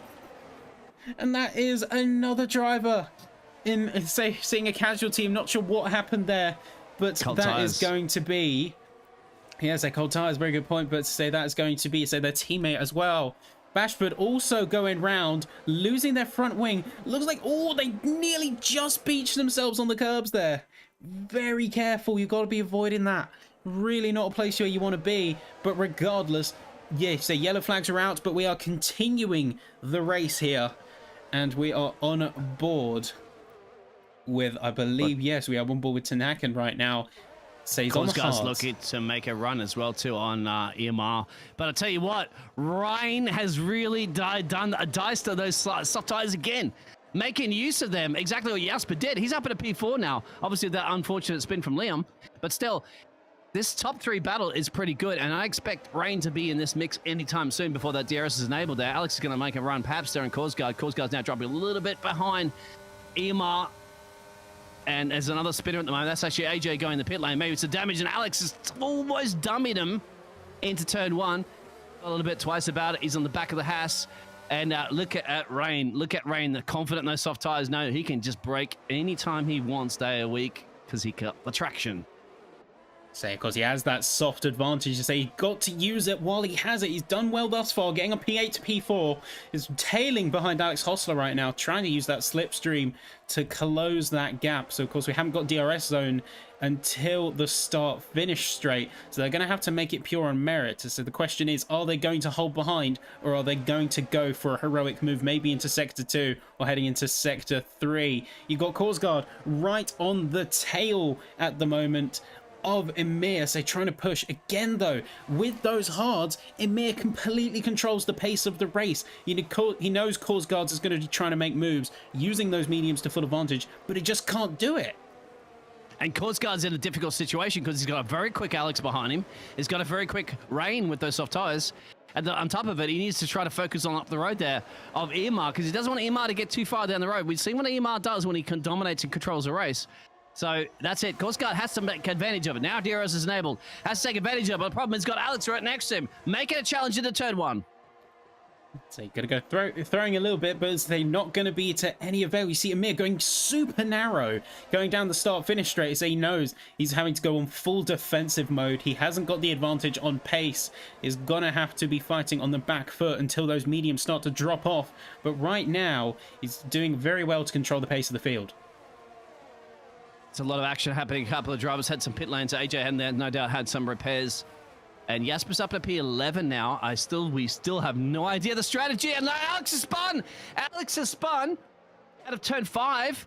Got to get back in. He's got to drop everybody. And maybe he can get ahead of Alex. But that's now, what, P3 to P12. And that's going to be a little bit of a breathing space now. Rain's up into P3. Wheels in the background. The DRS train continues from P1 all the way down, believe it or not, to P12. All in DRS. Yeah, that's certainly going to be a bit of a blow to, say, their efforts. They're doing so well up to that point, but they've just taken a little bit too much out of it. Couldn't quite get it to hook up and make it work. So they got Ren just behind, again, to say, on those softs. And we might see soon those softs start to drop off. I think the tire, not sure how the tire wear is on this circuit, but you know that eventually the soft runners are going to make a run. Now? Yes, he's got to commit to this into turn 1. But the switcheroos come back from the Ferrari. Irmar is a very sharp tool in the shed. He knows exactly how to cover that off, and he's done it brilliantly. So CosGuard's effort didn't pay off there, but CosGuard has got to get on with it, of course, because the soft tire runner in the background there of the Williams is trying to do something about it. But for now, it's lap 7 of 35. Remember, we told you at the start, guys, overtaking is very notoriously difficult around Hungarian, and that's proven it, and good defense there for the Ferrari. Can we just talk a little bit about the racecraft that we just saw there? Is CosGuard goes for ascend on the inside, as they gets it done, has the apex under control. Emir immediately recognizes it. Sorry about that one as well too in the background, but keep an eye on that battle for the lead. We can't focus on you at the moment, Will, because CosGuard's putting the pressure on. Tufanel trying to make those mediums, and he has a little bit softer tire. Make it work, but he's up against the man leading the championship, who is no slouch to get past. Absolutely no slouch whatsoever. But yes, both of these drivers operating at their peak right now. You can see even CosGuard is facing pressure on both sides because he's got Ryan just behind on those soft, trying to keep them at bay simultaneously. But Ryan's gone very wide, heading through the final corner, heading through turn 14. They're dropping back. They're losing a lot of time. Not sure what's happened to them there, but they've got to recover from that and fast before those softs wear down. CosGuard not going for the same move, don't have quite the same advantage as they did last time. But both of them giving them those spaces. Check out Thomas and Jacob. Thomas is going to be bold and brave. P6 around the outside there of Jacob. Jacob's going to hold the inside racing line. That's very difficult. He's going to find your way through the S's climbing up here at the moment, and Thomas had to lift off there. Jacob does maintain that position, but just because now Thomas is going to make another run. So he's on the tail. You see a little bit of contact, a little bit of carbon there. It's going to be running around, trying to keep that pace as no matter what. It's a fighting tooth and nail. How is Hardwick going to respond? Say, Will Casson getting a 3-second time penalty because he hop on board to see just how they're doing. Alex Hostler is out of the race. I think there's a pit retirement there, and that's going to be down 5 cars now. But you can see here Hardwick is pushing and just trying to keep that proximity as much as they can. Throws a bit of a dummy heading into turn 12 there. But yeah, good need luck to on keep that, it on them. Just need to keep it do on a the dummy rear. There. You got to line him up. You got to exit out of 14. And twirly-whirly goes Jacob. So yes, Thomas will get that. Will Jacob go on the pit lane? I think he has to at that point. No.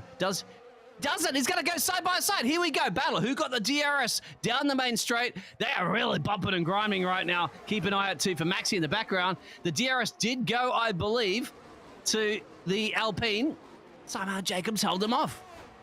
I would say, well, the battle is far from done yet. Say the McLaren getting that DRS, holding the inside. They're continuing to fight. They're bumping tires all the way, but it looks like Hardwick, at least for now, has that move on lock. They built a gap. It's a few tenths going up to around a second now. But now, Charlton is immediately going to have to be on the defensive because they have got Maximilian Kloss on their tail. He's surrounded by an Alpine sandwich, that McLaren driver at the moment. And not to mention, guess who was sneaking in the background there? The Mercedes driver of Jasper, who was leading this race before he boxed on the soft tires. We don't know why, but he's there. He's got his teammate behind him. So this is where the action is currently on lap 9 of 35 here in Hungarian. Welcome along to the SwiftX Series, round 5. Yeah, so this is a place where, say, drivers, best of the best, coming to test their mettle. You can see they're really pushing each other to the absolute brink right now. So coming down turn 14 now. Say we've got Korsgaard, so a few tenths out from Emir. So going to have DRS. Are they going to go for a charge? Don't know if they are. Say Emir has got pretty good speed despite not having DRS. To the battle, P5, P6, P7 at this moment as well too. And Lucas has got on rain, but as Maxi got it done there. Jasper's got an overtake on Jacob. They're side by side. 7th and 8th, all going for it, 2 for Nail. This is where it gets spicy. You can't go side by side through there, guys. Maybe you can, prove me wrong. Jasper's had to back off to Jacob for sure. It's a championship battle. You don't want to be losing a DNF right now. But they're going for it, my friend. They are going for it, 2 for Nail. As they climb their way up into, and now through the S's of 6, 7, 8, 9, 10. Let's have a look who's going to fit and not benefit through there. So I think Charlton's suffering a little bit. I have to say, it looks like they've dropped off pace quite a bit. Also, suddenly, they've conceded a lot of pace to Jasper ten Aken, and now they've got Luca Tembrinka right on their rear. Looks like they're conceding a lot of pace. That time gap is dropping and dropping. Oh, they're thinking about what's going on. You got to remember, too, Thomas has already made a pit stop, Jasper's already made a pit stop, and Luke has already made a pit stop in P9. So it's not bad considering, you know, it's a 22-second pit stop. And they're already in the top 10. I think Korsgaard can do anything about Emar at the moment. And Rain has to go in. He's boxed to get rid of those soft tires. I think he cooked them pretty early. So he'll drop back behind all this group. But so far, Korsgaard still keeping a DRS range there of Emar. But look at this. Luke's going to make a run from P8 on Jacob. No, sends a dummy up there to turn 1. Doesn't think about it just yet. It's a long race. We're 11 at 35. 1/3 of the way through the race. AJ's making his way back up there. He's got a bit of a challenge there from Will in the background, P10 and P11. Battles all over the place, but I think this is probably the hottest spot to be right now in around 7th and 8th. Yeah, this is the place to be. This is where all the action is kicking off. Say Charlton on that defensive now. Say Jasper ten Aken has so thoroughly managed to make a breakaway on them. Say it's a second gap, so that DRS is going to be broken. They're going to be in a very difficult spot. Say Luke Franklin as well joining that fight. Say about equidistant from the top runners. To say it's all medium and hards by this point. Everyone's swapped out. Ryan's on the hards now. And everyone is going to be just picked maximizing. up a penalty. Just picked up a penalty. Our race leader for corner cutting, but let's not worry about that at the moment, guys, because we want to pull that calculator out later and work out those penalty situations. Because trust me, a lot of drivers are on 1 warnings, 2 warnings, 3 warnings. Get that here. Very easy to corner cut. Don't worry about it right now. It's not going to be. Let those engineers crunch those numbers for us for right now. Let's just focus on watching this exciting racing. Yeah, but the question is that I have, I say we've got, say, relatively little wear on the hards, I say, but my question is, what kind of tire strategy? We've seen medium. What about Luke going on the inside, the outside there? He's tangled with Jacob into turn 1. That's the Mercedes. Where is Jacob going? Jacob's defending like mad. And why not? Doesn't have to yield the position to go side by side into turn 3, turn 2. Going to make their way up the hill. What do you think about this one? Ben, there's a spin from Luke. So it looks like they had a little bit of contact, set Luke off there. And they are just like that. They're around, luckily managing to recover it without too much damage. Coming back up in P11, keeping away from Ryan Yelty, although they're going to have to be on their watch. But I'm not sure. Say Stewards may be looking at that a little bit closely. Oh, giving us heart. I know. You know what? I told you it's very difficult in the Notorious to overtake through here, especially trying through the S's, of course. That's something. That was the turn 2, turn 3. Cameron looking pretty spicy now, trying to do something about Jacob. Has got the tyres back up there. But what's happening further up the field here? Jasper's still within the DRS range of Maximum Kloss, not doing too much about it. Kosgaard, I think, is happy just to stay behind EMR at the moment. And Luke is also happy to stay in P3 there in the Aston Martin behind. They're on different tyres. The one's going to hurt more would be Kosgaard because he's on the 12-lap medium tyres as we're getting closer and closer edging towards that first pit stop. Yeah, that pit stop window for certainly the medium runners will be coming around the midpoint of the race. To say the hard runners are in a very different position, and I think this might be a little bit of, okay, put our tinfoil hats on, because this may be a little bit of, say, a big brain strategy from the hard runners. If they can extend the stints, conserve their tires throughout the majority of the race, they can get the fastest lap with softs on the last 5. You're right. Keep it on camera. He's looking pretty spicy, I think, at the back there of Jacob now. I think, man, if Jacob got damage or not, but Jacob after that, Jacob's beat in the wars all time. Jacob Scholten, I think his surname is, but yeah, he's been everywhere this evening. And of course, well, Jacob, he started in P18, my friend. He's running in P7, and he'd be pretty happy with that situation right now. Once again, ignore those penalties, but he's got to keep Mr. Cameron Surly sealed behind him. Will also is on the back there of AJ in P9 and P10. They're the close battles. Still, Kosgaard now probably Daz dropped out of DRS of Emar, so Emar's turned up the tap. And Kosgaard, of course, running on those mediums, has to be contemplating a pit stop strategy very soon for the engineers out there. Welcome everybody in the chat, of course. I know the engineers aren't going to chat too much, but Cameron now could be making a run on Jacob. He was bringing him in here. We know the Red Bulls are powerful, and we know Jacob is struggling right now. But once again, this is a battle for both drivers that have gained a lot of positions here. 17th and 18th. Now running for 7 and 8. So what just happened between those two? So Cameron was running pretty low on resources there. Put everything into that last push coming out the second DRS zone. Gets alongside, and it looks like they bumped tires to the point where Cameron lost a little bit of traction and had no choice but to dip back into P8. They have to bide their time now and wait for the next opportunity. As I say, penalties are starting to roll in for track limits. And Ben Kosgaard still on that little DRS bubble. As Joshua gets the fastest lap, of course, he got in the pit lane there and got some fresh boots on there while he's putting it at the back there all lonely on the race, which is probably the best place you want to be right now. Luke is now sliding to reel in Kosgaard. So are we seeing a little bit of a difference between those mediums and hards? Because coming out of the final corner with the DRS activation, Luke in P3, is he going to have enough to get Kosgaard into turn 1? I'm not quite sure. What do you think, Ben? No, he's gonna set a dummy, but not quite yet. It's not quite got it yet. It's just about that proximity. Might have a second shot here coming through the second DRS zone. Luke has the speed. He has the potential advantage here if he can set himself up right. Doesn't quite get it though. Say Kosgaard managing to defend.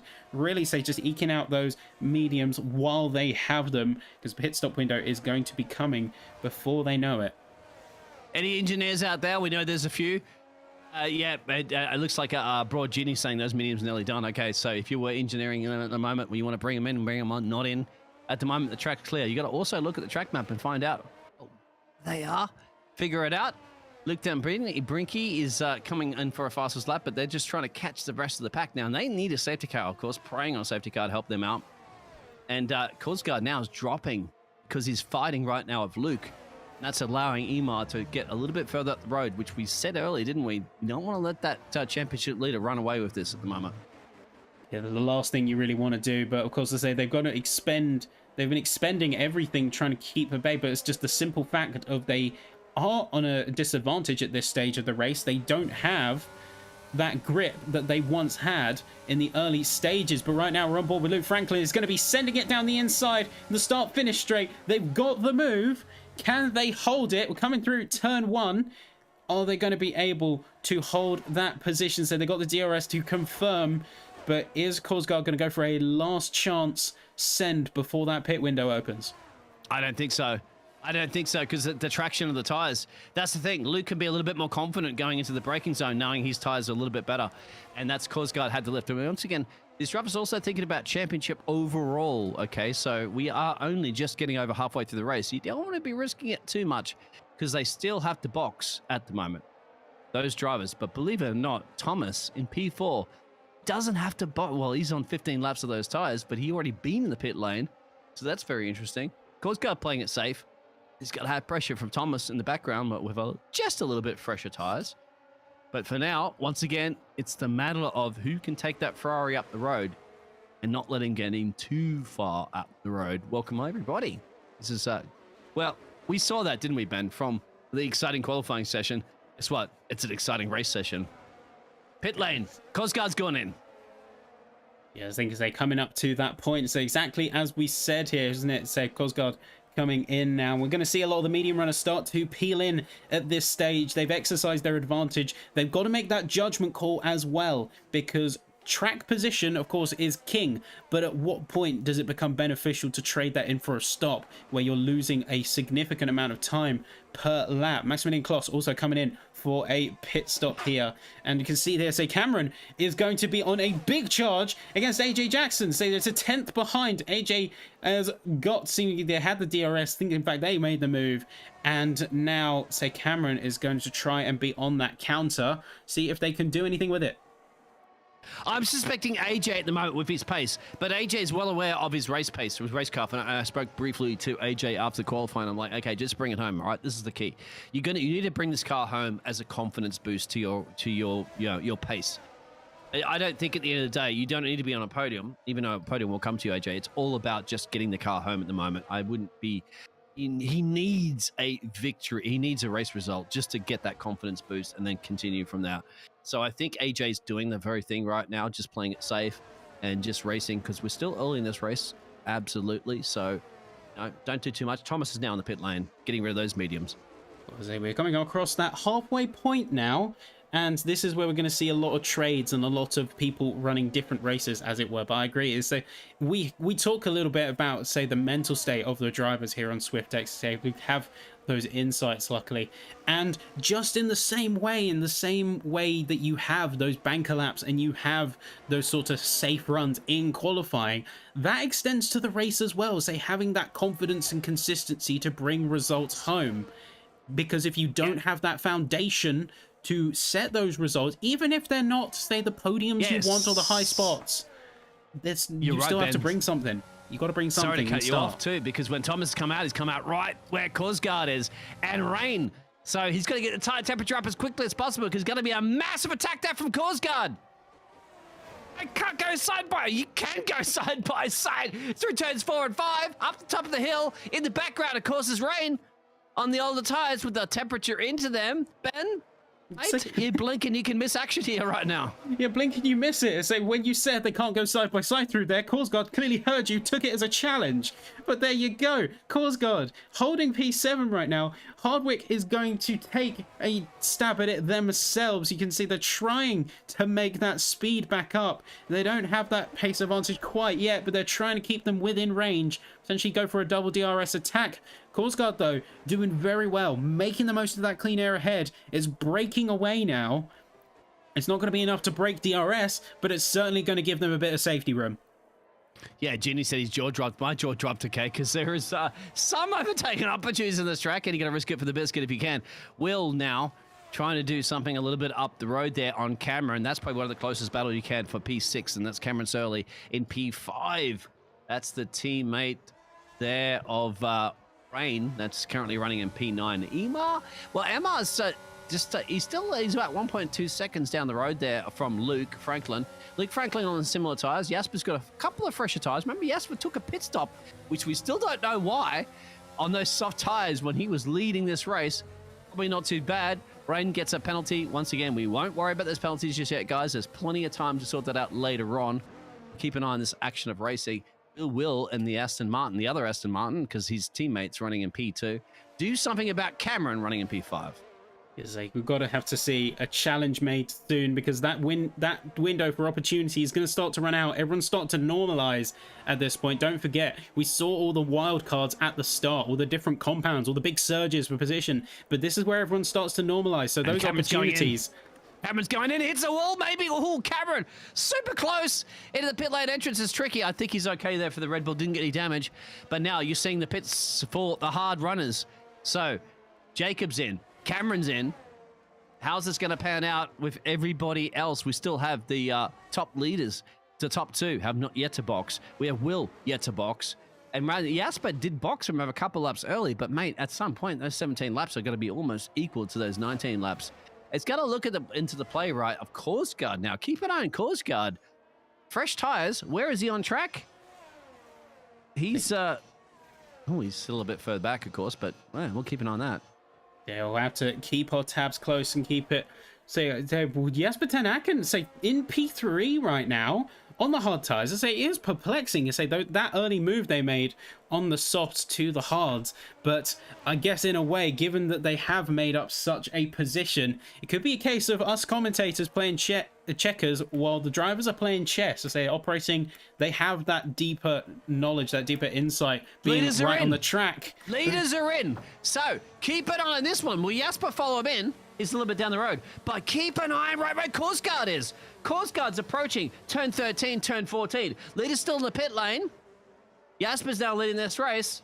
Can they get out? Final corner there for Korsgaard. P14, flat on the power there. Leaders are entering. So, yeah, Emar is coming out of the pit lane right now. Flat out down. Here's Korsgaard. Can Korsgaard somehow find a way? But unfortunately, he's going to see him on his screen. And there they are. And that is obviously Emar and Luke. They're just ahead. But Korsgaard's going to be like, okay, almost in DRS range. Yeah, this could be a prime opportunity depending on how they want to slice it. So a really close proximity in terms of pit stops, both coming out on mediums. At lap 21 of the race here, Emir is only 8/10 ahead of Luke Franklin, and Luke, as we've seen, is an absolute weapon once they've got it hooked up into their liking. So we saw it in Saudi Arabia, they were on an absolute charge, and another potential protagonist in this championship. But you can see these two are certainly going to give each other a run for their money. Keep the races certainly interesting. Aston Martin pit stop was just a little bit tad better there. It's what made the difference, isn't it? Because he sliced that little bit of a gap there that Emar had. And now they're all in DRS range, and they're all, of course, being Korsgaard. Now, the thing is, Korsgaard, he's got the tire temperature up. Both Emar and Luke Franklin don't. They get their last out of the pits, and so they got to get the temperature up to those tires quickly. We all know if you go a little bit too loud on the loud pedal coming out of some of those corners, you go spinning. But potentially still the ones that lead in this race, because Jasper's yet to box and Will's yet to box. But we'll keep an eye on those times. This is the battle. And I think Korsgaard really did a fantastic job of that different strategy, because he's in this play right now where he wasn't a few laps earlier. So you got to remember, as they around the tire transition windows, you got to remember, you got to separate people running their different races. As say everyone is running different strategies for a lot of things. So you can see, say, some of the different strategies playing out in very different ways. I mean, we saw wildcards because Jasper Taken currently P1, but remember, they took that early soft pit stop, so they might as well be running their own race. They're still going to have to make another stop in order to get that car to the finish. And you just, it's difficult to separate out, but once you put it in perspective, you realize just how many different factors are in fact at play. Like, we've got Will Casson currently at the front of the race, but has yet to pit and is on hard tires. And Luke just put in a fastest middle sector, so he's chasing down the Ferrari too for now. Now, the top two drivers, if Jasper's the box right now at about a 22-second pit stop, that's going to put him around where AJ is. P8 and P9 is their target at the moment. Because actually, believe it or not, Jasper does not have to box, so I forgot about that. Luke Franklin now trying the Ferrari, but the problem is the Ferrari driver, of course, is going to get the tow from Will, because they've now caught this leading pack. Now, Will does have to box, but believe it or not, Jasper does not, because he did the soft gamble at the start. Can he take those hard tires to the end? Wow. Now, you guys out there as engineers, crunch some numbers right now. Yeah, they'll have to make that judgment call. Of course, they do have track position, and track position is king. So they have about 8 seconds on the rest of the field, but is that 8 seconds going to be enough to fend off track position, to fend off DRS, and fend off with ailing hard by that point? That's the question on my mind, certainly, and the question on everyone's mind here. But we've got, say, Amir chasing down Will Casson, and say 4/10 to the name. They're on much fresher mediums. Will's going to have to pit at some point soon. They know they're in a different race, but the question is, are they going to fight, or are they going to simply concede? Well, Ben Jasper's at the moment going, please, Will, if you're not even in the same team, but hold up Imar as much as you can to help him with that 8-second gap. Because, yeah, as you mentioned, well, Jasper's last lap was a 20, mate. 120s, 18s at the moment. Imar's definitely going to have to take care of this and get ahead, because Imar knows, well, if Jasper does stay up for the rest of the race, he's got an 18-second gap. Now, if Imar, once he's in clean air, he's going to be lapping in 18s, right?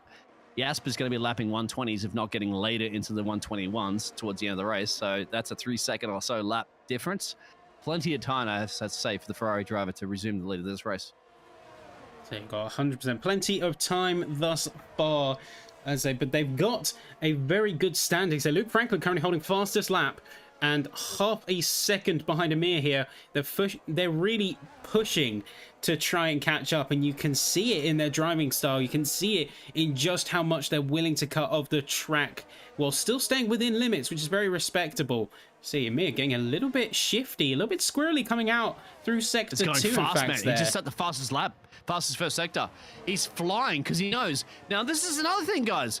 We weren't going to go into the penalty situations too much, but we're going to go into it because you got to remember, right next to Imar's name is a 3-second penalty. So, not only does he have to catch Jasper and beat him, but he has to beat him by 3 seconds. Now, he's going to be shaving time too for now. Made a little bit of a mistake trying to set the time. We'll see his time as he crosses the line. That'll be the key difference here, because the last lap is a 120 flat from Jasper. What can Imar do? And yeah, Imar's last lap, believe it or not, was an 18.6. So we know he's shaving about a second or so lap out of Jasper. So he's got that 3-second penalty next to his name. Now, Jasper, just to give you an indication, has no warnings whatsoever. None. So he's nowhere near that bubble of a 3-second penalty. So that's one thing that's definitely going to play into things.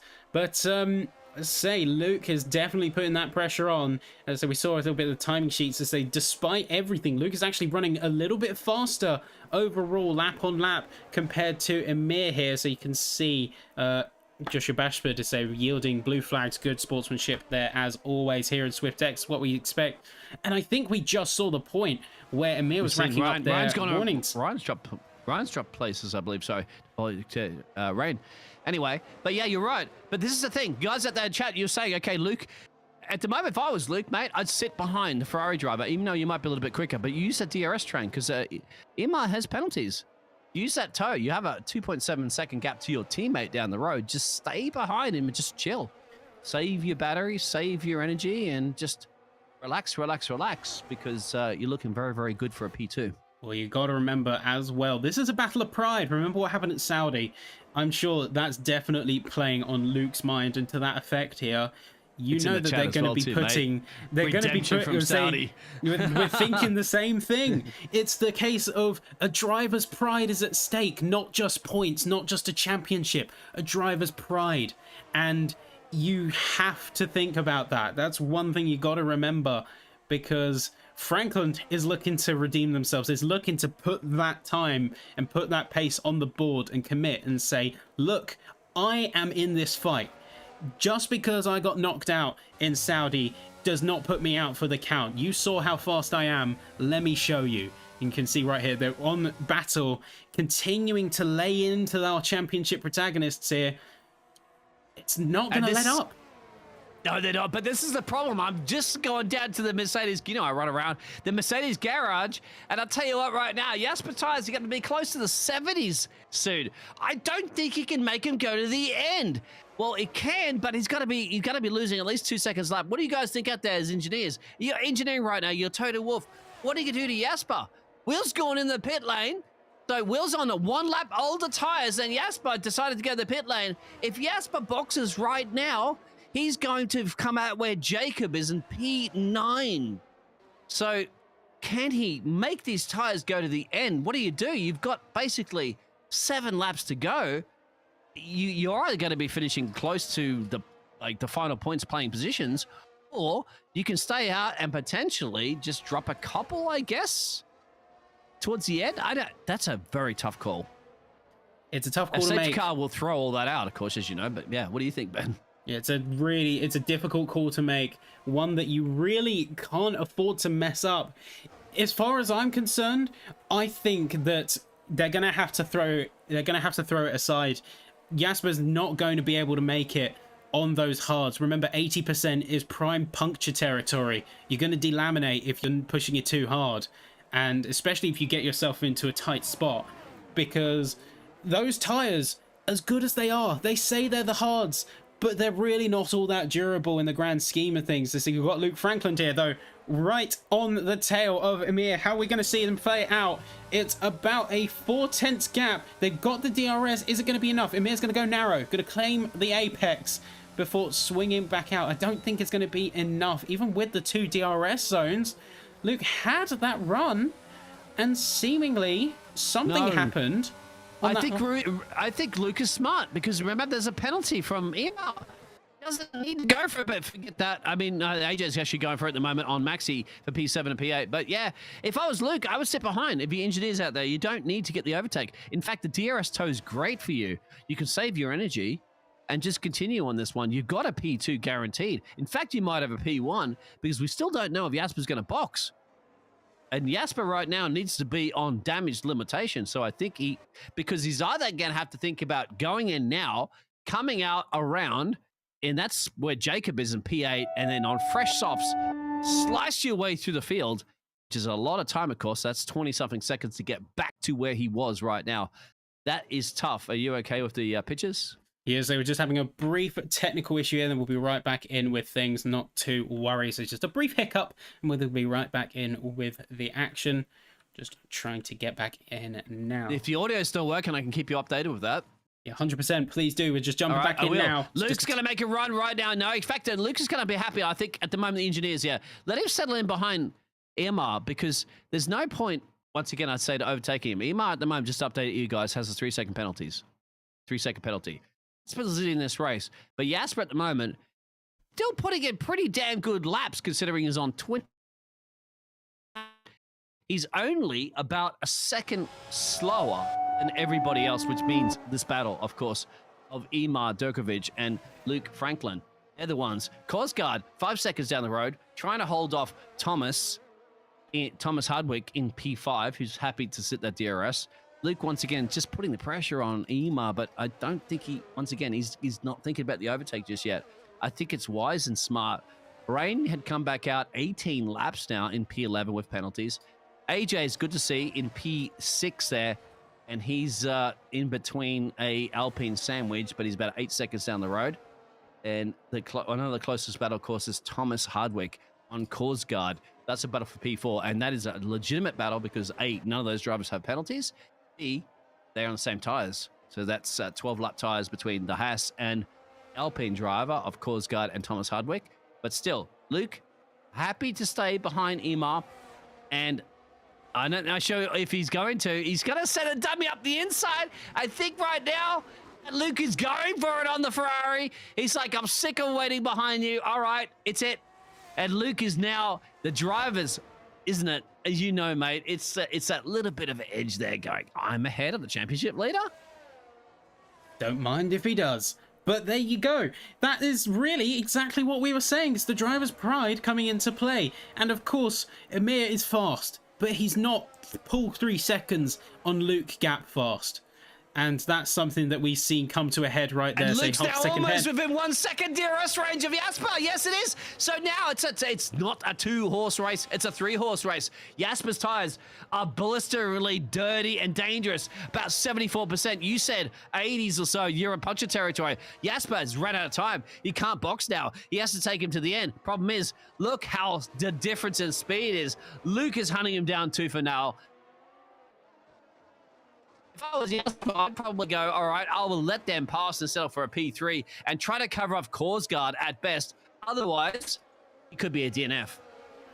Yeah, they don't want to risk the effort. At the end of the day, low points is still points. There's 13 players on field, but say just getting within P10 is still points. They've got a high chance. They shouldn't be risking it like they are, and yet they're going like this. You've got Jasper Tenek and pushing. You've got them really just charging around to say 1.5 seconds on average per lap. Can you show It's show just Jasper's not. tyres, mate? Because they're like an Australian barbecue in the summer heat. There's nothing he can do to defend. Emar's going to be eating him for breakfast here. Look at that tyres. At the moment, Jasper, don't fight. I would not battle with anybody. I would let him through and just kind of stay off those curbs, stay off the chicanes. Just try to keep that car pointing in the right direction. You have to survive now. Forget Netflix Drive to Survive. You've got to drive to survive this track for another 4 laps on your tyres, but he's not. He's battling. This is the true fight for survival. This really is what it's all about now. I say, If he gets a puncher, it's game over. But he wants to hold up. This is the second and third in the championship, remember. Sorry, Emar's the one that's leading the championship. And Jasper's having nothing of it. He's having nothing of this. He wants to slow him down as much as possible. And that's probably not a bad thing, because remember, Emar has those penalties. So if he can still finish 3 seconds behind Emar, he will get P2 back. Wow.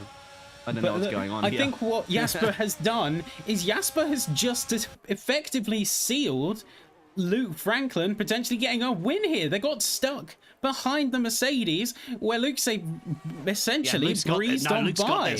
Luke has this in the bag as long as he's okay. And believe it or not, Luke has no warnings. So Luke is fine, mate. Luke can run off track a little bit if he really wants to. He's good. And I showed those engineers out there would be absolutely ecstatic about that. Luke obviously winning his first race here, of course, too, for SwiftX. But this battle for the championship is the key, because it's about Jasper's survival right now.